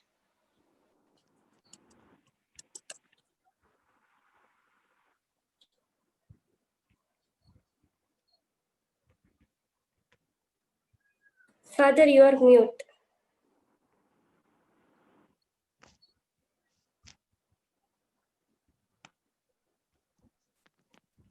Father, you are mute. Can you hear now? Yes, Yes, yes, yes. yes. Yes. Thank you, Devapriya Datta, for presenting a wonderful session on role of students in promoting and protecting the mother youth. Now we have time, at least 20 minutes for discussion. And most welcome to share your thoughts or ask questions to both our three speakers we have today, actually, Devapriya, Mr. Brooks, and Father Tony, organic farmer. And of course, we have many other VIPs like Robert Athical, Dr. Robert Athical, Father Rappai Puthokaran, and Margaret, and many volunteers in TARUMITRA like Sadre Alam, scholars, many scholars, professors are in this group. All are welcome to share your thoughts and so on. So now it's anyone can start. I think questions some might have asked in the question box. Ashwini, you can help if suppose some questions are there. Okay, ma'am. Okay, okay, Father. And we have a question from Mr. Arulraj, Tamil Nadu, to Mr. Brax. It is, what is the opinion about EAA 2020 and National Education Policy 2020? How to save our nature and earth? What is the role of our youth to take initiative against EAA and NEP? It is a question to Mr. Brax. Okay, Breaks. Let me interfere. I don't know whether yesterday you did not attend the webinar. No, did you attend? No. No, but I am. Okay. I have a little bit of familiarity with the EIA. Okay. Just a little bit. Environmental impact assessment. It is a. It is a draft is given by central government of India. So you are a Philippine, so we don't know whether you will be able to answer on that question, as well as a new education policy of India. So maybe others could answer for that question, I think. If I may also share my own thought, I have Yeah, some you can. familiarity with those. I have a little bit. Now, it's very interesting, and thank you, Arul, if the name's correct. Thank you, Arul, for that. This is a challenging question in a way. And so there's EIA, and then there is the National Education Policy. Now, EIA, Environmental Impact Assessment. From what I understand, what's happening with the new EIA is that they're taking away some of the safeguards of the law. So, for example, it's much harder for transparency, for there to be transparency in the law, in getting public participation into discussions. Now, with the National Education Policy, from what I understand, correct me at any time if I'm mistaken. For the National Education Policy, from what I understand, the problem there is that it's going to be very difficult to implement. Meaning it's very nice on paper, but when it gets to the ground, it's hard for it to be put into practice. Very, very similar here in the Philippines. Very, very similar setup, wherein there are many calls for schools actually to be postponed because the current setup means leaving people behind. It's hard for people to go to school. For example, if you open up the school, it's very dangerous because COVID might spread. Now, if you make it remote learning or online learning, not everyone has access to online learning. There are even instances in the news just the other day where there was a child who went all the way up to the mountain just to get internet access.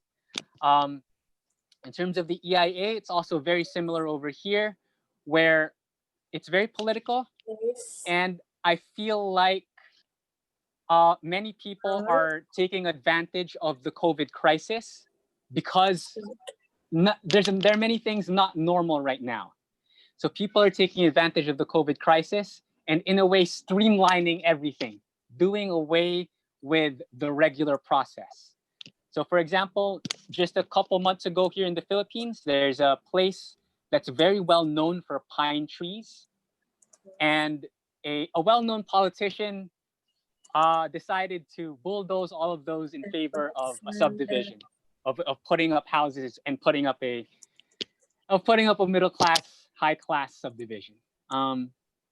So what is the role of the youth in that?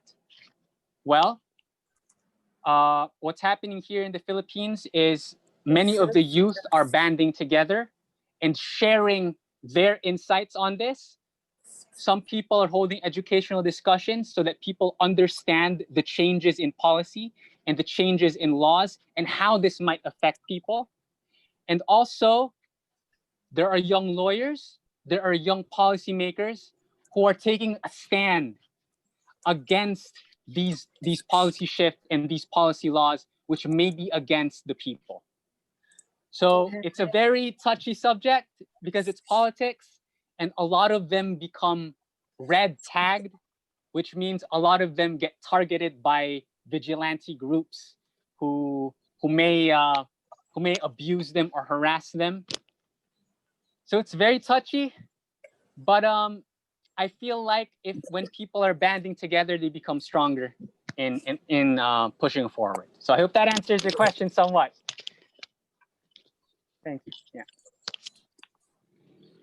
Feel free to ask in any language. If it is in Malayalam, we will translate. Tamil also we can translate.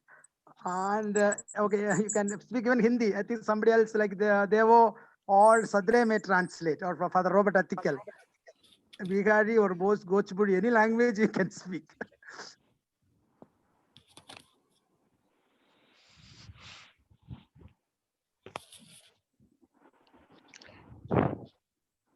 If anybody want to ask your questions, please unmute yourself and can ask or leave your questions in the chat box.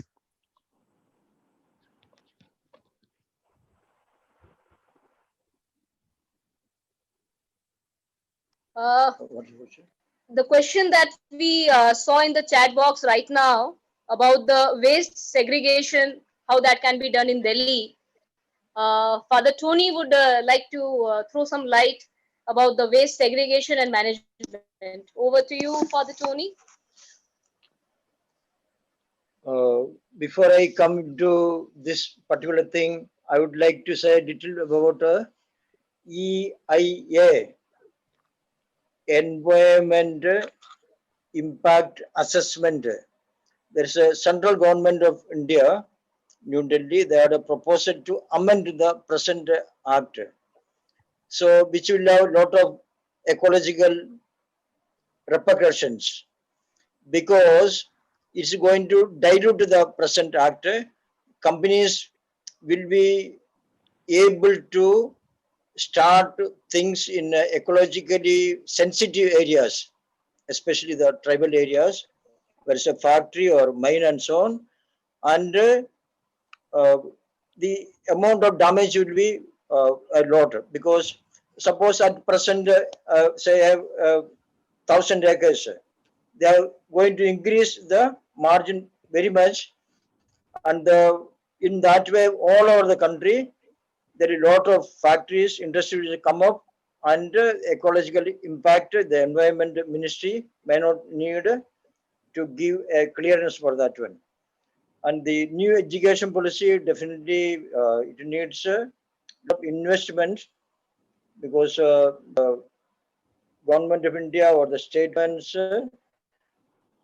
they unless they invest on the infrastructure of schools, it may not be practical, which means that we have to allot more money to education. And coming to how we segregate the wastage. Wastage actually, one is the solid form, we have otherwise in the form of or thing. The main thing is that anything with the polythene, plastic, or polyvinyl chloride, PVC, this sort of thing which are not degradable, we need to have a ways of recycling that one. For instance, the thing can be used to crushed into pellets and can be used to make surface of roads or to make say poles. So there are ways of doing that one. And also the degradable thing, definitely it can go to produce organic manure, and that will be another way of recycling. And also in that process, like gobar gas, the biofuel we can make the gas for, the process of degradation with bacteria, anaerobic and aerobic bacteria, methane gas is produced. And methane gas is the cooking gas actually, what we use in the natural gas we call. So that can be used for cooking purposes. So there are a lot of ways which we can do in that at home for our kitchen garden, or the plants we keep definitely in a small scale, like we can use the peels of bananas, orange, or the vegetable waste from our kitchen, put and make it mix with water and soil, and when it's fully become nice compost manure, that may be the best manure possible. In that way, we can have a different way of waste management, and definitely in this way our rivers and our drinking water will be much cleaner and air will be more pure. Okay, thank you very much. Any other questions?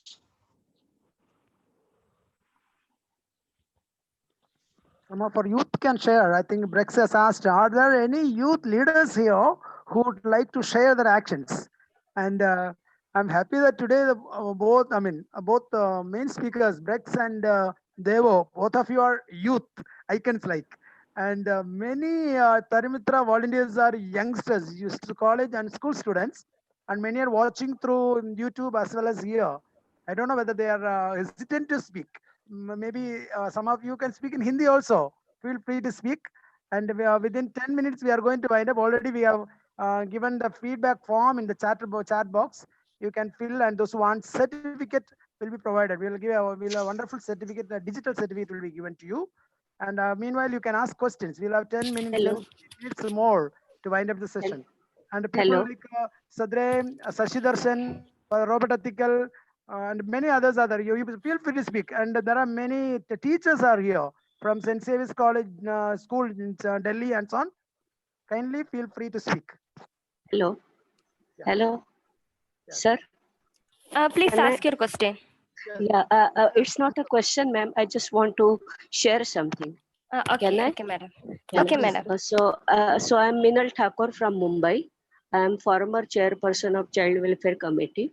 So in our this thing CCI, that is Child Care Institutes, the we some of the NGOs they practice to plant this thing useful trees by the dignitaries or celebrities whosoever is visiting in their campus, and even we encourage the children for growing the ornamental plants also for the beautification of the campus.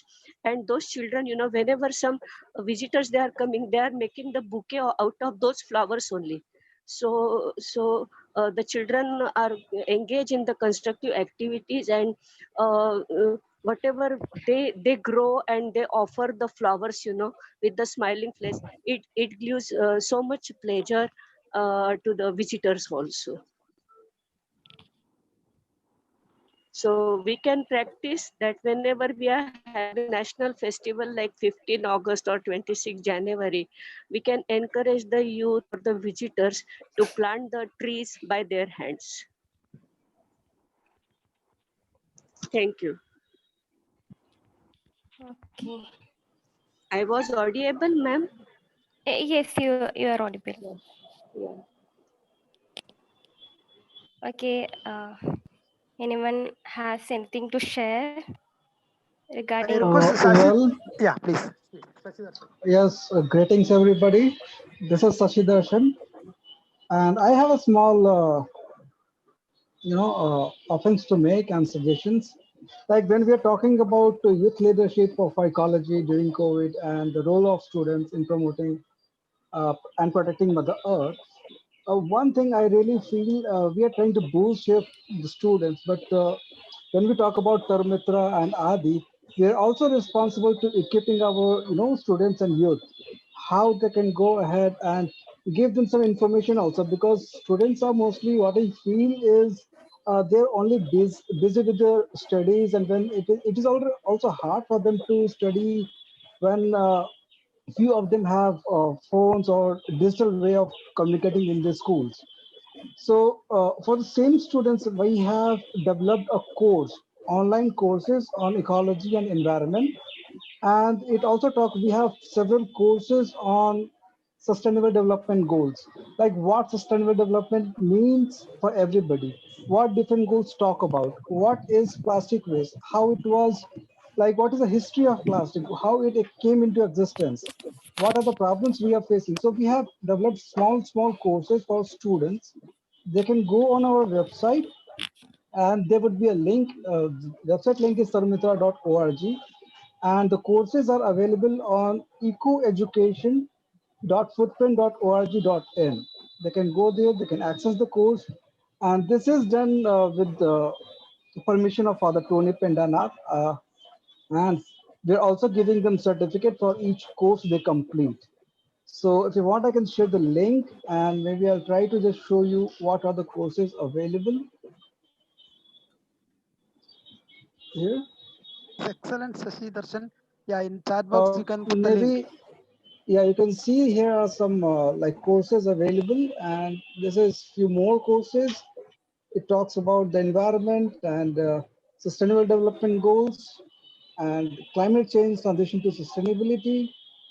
And here are a few more, like different sustainable development goals, which are like climate change, life on land, life below water, responsibility and consumption, responsible consumption and production, sustainability cities. So these are the courses we have developed, and students can go and they can learn and they can equip themselves with different problems we are facing nowadays. And maybe then it will be more easier for the students to understand the problems that we are facing. and maybe then they would be able to give more, concrete, they would be able to do more concrete actions and share more concrete ideas. So this is all I have to share. Thank you.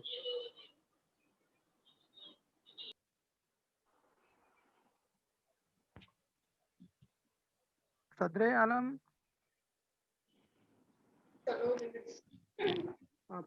Aruk Sundar, you want to say something? No. Please.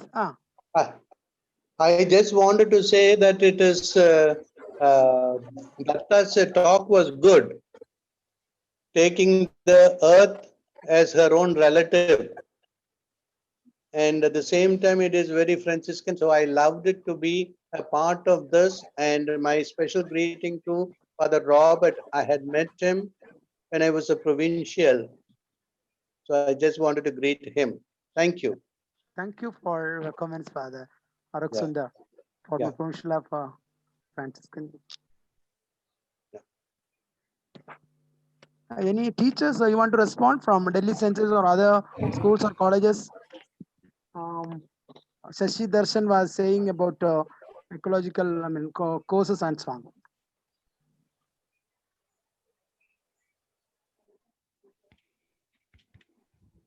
Father Robert Athikal, you want to say something about today's webinar?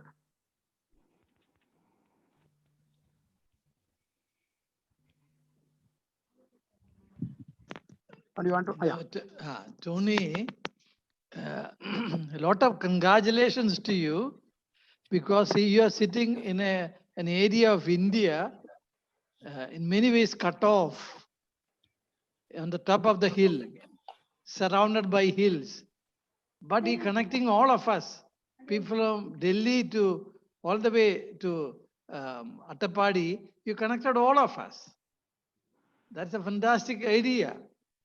I think we must connect more often, and we might have better technologies.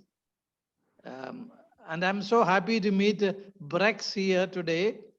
I've had attended several meetings with him. He is full of energy, full of enthusiasm. Thank you very much, Brex. And Devapriya needs no introduction. She's a ball of fire, sets everybody on fire. So thank you very much, Devapriya, and Father Tony, who is a mentor, and today talked to us practical things. And so I'm very grateful to what happened.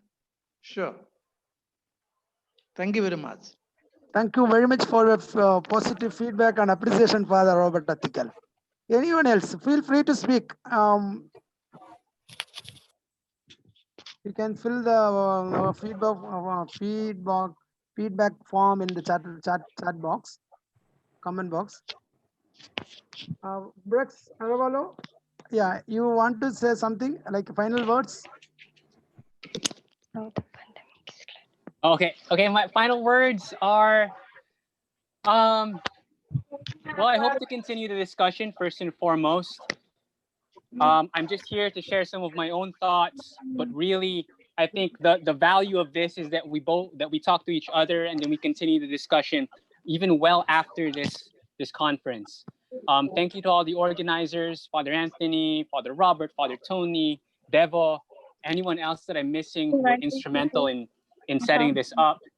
Thank you to everyone who shared their thoughts also in the chat box and who were asking questions, because I think that's where we can get somewhere. I think I'll leave my email in the chat box if anyone wants to continue the discussion right afterwards. And I'll take note also of everyone else who leaves their emails. I hope people learned something. Thank you very much. Someone want to ask, Pranita Rani, want to ask in Hindi? Yes, Father, am I audible? Yes, clear. Yeah. Please speak. Pranita is studying in Delhi. Yeah, carry on. Yes, Father. Speak. Father, some students and some youth leaders taken some actions for revival of Chandrawat River. Yeah. Chandrawat River in Betia, small river. So, youth leaders and school students from Champaran district Champaran, Bihar, taken some steps for revival of Chandravat River. So now river work is in progress. We have taken some actions in 2015. Okay. Yes, Father. So I am a youth leader from Betia Champaran. I am a TARUMITRA member. So my earth, my responsibility. So young people have the power to change the earth. So maybe our single efforts may seem small, but if thousands of youth can unite together towards nature conservation, then one day our efforts will drastic step to protect our motherland earth from destruction. So, to my dear cousins, I think I promise to fulfill my responsibilities toward Mother Nature as a global citizen, so as to protect my living planet. So, thank you so much, Father. Thank you. Father Tony or Devo, you want to comment on that?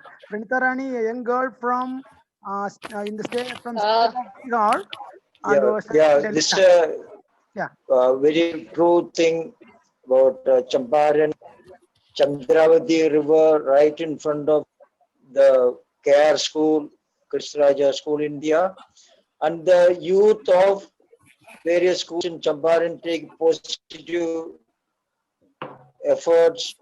They met the officials, including the district magistrate or district collector, and this very good effort. It was been a river which had connection with the Gandak, right in Patna, and now the water is not flowing. People are engrossed in that one. So the effort is with the local administration, including the Panchayat Raj administration like Mukhi and so on, and also with the district level, steps have been taken. Hopefully, Chandravati river will flow again.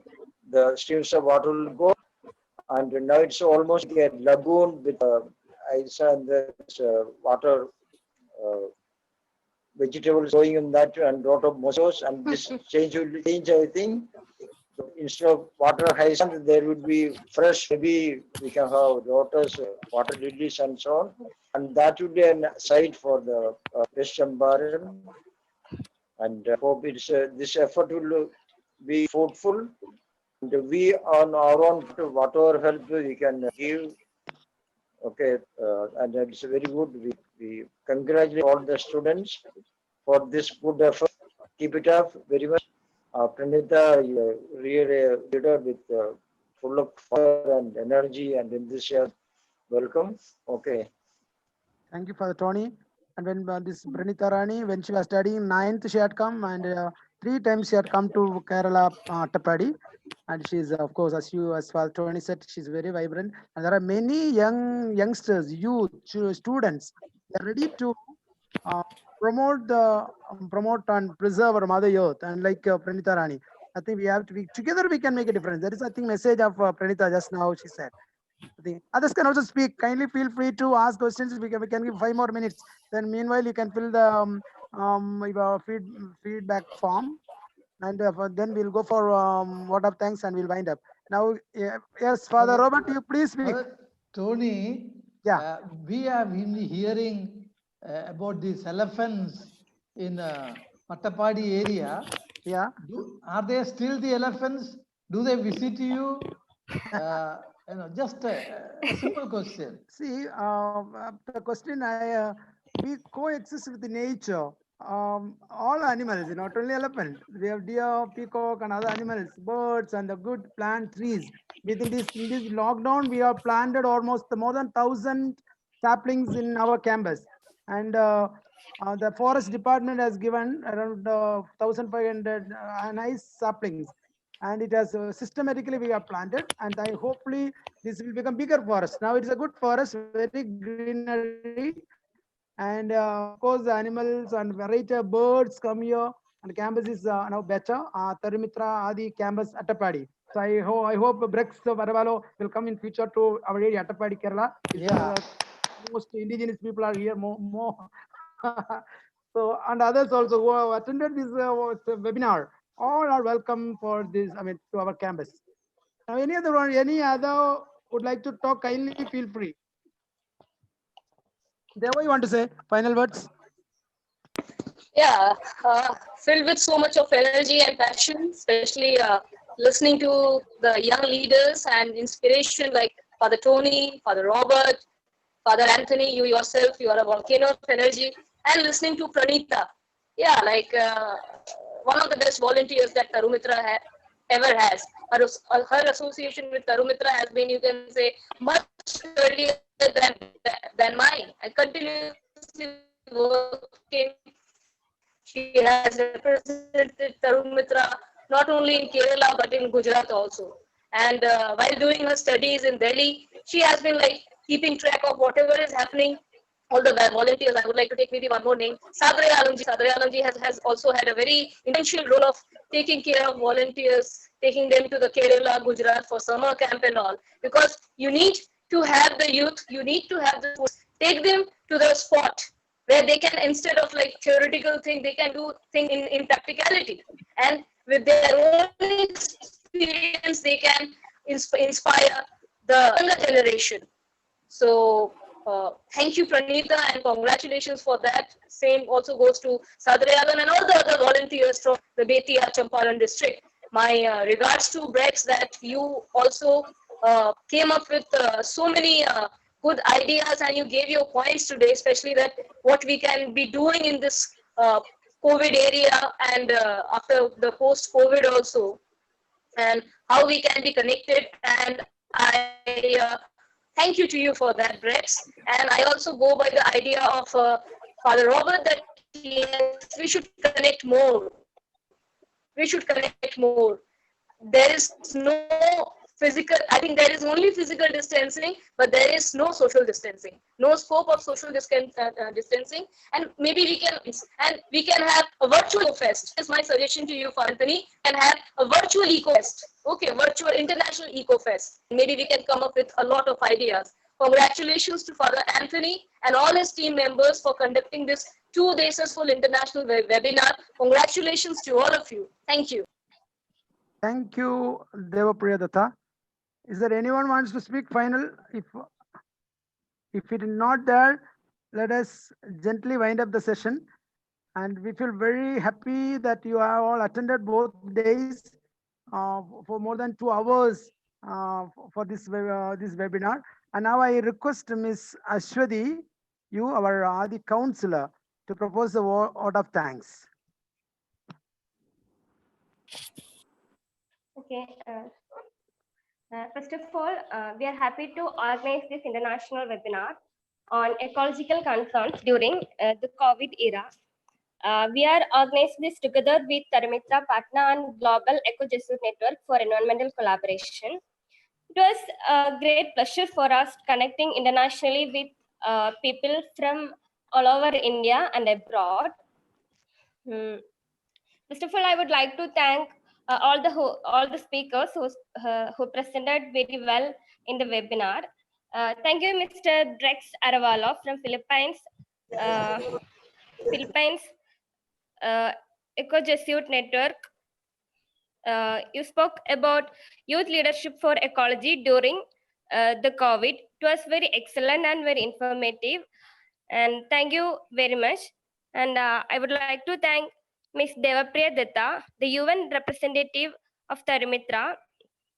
She talked about the role of students in protecting and promoting the Mother Earth. It was also exceedingly interesting and informative. And I thank Father Tony Pandanath SJ, the director of TARUMITRA, for delivering the presidential address. And I thank Dr. Matthew Airtail, the associate director of RD Attapadi, for the welcome address. Yesterday also, we had the dignitaries. I would like to thank them also. I thank Mr. Taragan, a social influencer from Kerala. He talked about the EIA draft 2020. Thank you. And I thank Dr. Robert Attikal. He was also, thank you for your talk. And I thank Dr. Pedro Valpola SJ for the first day's presidential address, and Father Lenin and me for the welcome address. And thank you for everyone who participated in this webinar. And I convey my and I thank everyone who participated from all the states and who supported and and and also the people who were joined through our YouTube link. Also, I thank them, and those who asked your questions and shared your views. And I thank everyone for participating in this webinar and making it a wonderful event. Thank you so much. Thank you very much, all of you. Thank you, Ashwini, for proposing a lot of things. Now we will have 5 more minutes to fill the form. Feedback form is there. All of you can fill, and you may get a digital certificate. It will come to you, and we happily wind up this session. And we will hope to meet you. We will invite you again. We will come together again this virtually, or after COVID we can come together in Attapadi itself. All thank you one and all for everything. Thank you.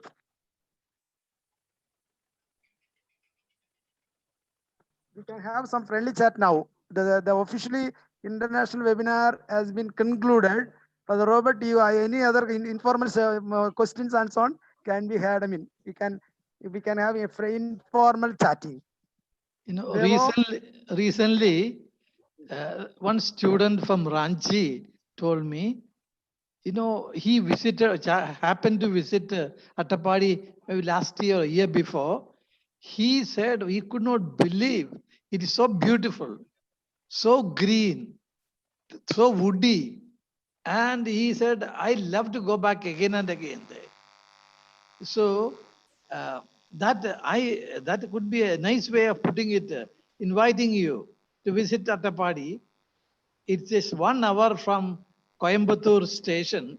It's not a very difficult place to reach. 1 hour from the Coimbatore station, and the Father Tony and his Father Ertail, all of them are there, very hospitable people, and they would welcome you. Thank you.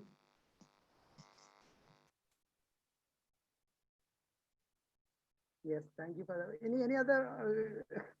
Because this is the time we can talk. If someone wants to introduce and so on. Our webinar is over. Now it's a time. Those who are filling the form, you can have the friendly chat. We have Nidhi, Annamol, Neetu, Rogini, Shebin, Evelyn. Some of you can just introduce yourself. The school, college, and so on. This were I also thank participated to our YouTube link and who asked your questions and shared your views. I thank everyone for making this event a wonderful one. Thank you. I saw Ansi somewhere. Is she still there?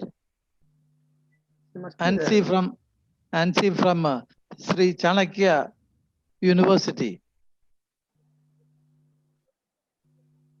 Maybe gone away. Okay. Ashwati, the form is there? Yes. Yes, Father. Where is the form? Form you all that feedback form? The full ആയിട്ടുണ്ടല്ലോ. ഏതാ?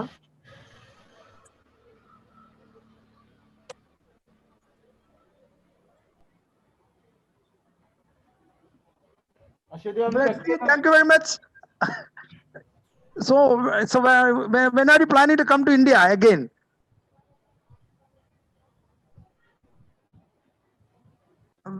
Brex, can you hear? Okay. When are you planning to? Have you come to Kerala, God's own country? No, I have not. It was Gujarat and then Mumbai. Gujarat, Mumbai. Yes, I think only those 2 places. I don't think I went to Kerala. But I would love to come back. You know, I went over there and there was just so much that I learned from my time in India, and I feel like I'm only just scratching the surface. Very, very good. Definitely. And it's a beautiful place. Kerala is It's a beautiful place. People are also very loving and so on. Or Maggie has not come. So you are from Philippines. Yes, Father. Yes. Father Pedro, I think joined today, and meanwhile I think he has gone. I think he left. We actually have a meeting in 10 minutes. So right after this, I moved to the other one. Oh, wow. Okay. No, Brex, you are doing a big job connecting us.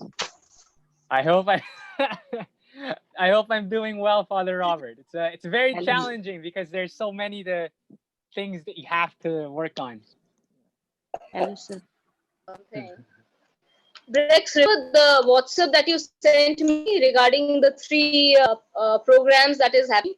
First is on 28th August. I was just going through your message right now. So I would like a part of that, representing Tantra. Oh, sure. I'll include you on the list and then send you the link and everything. Right after this one. Okay. If there is any mail, can forward me that, Rex. Okay, sure. I'll definitely forward to you. I'll forward it to you in a bit.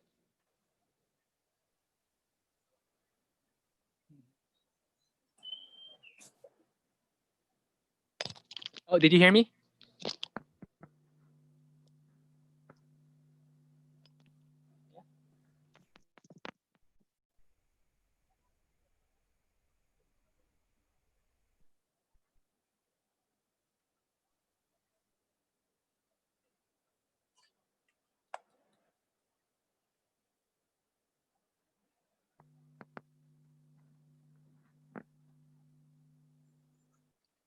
You are not serving lunch online, right? Vegetable biryani is the Adi's. Whenever there is a program, we provide vegetable biryani, and more than 1,000 students used to come. This year, unfortunately, from June onwards, June to March is the academic year. We regularly have schools, and we go to school and give class or TARUMITRA, environmental awareness classes to the students, and they plan together and they have programs. And meanwhile,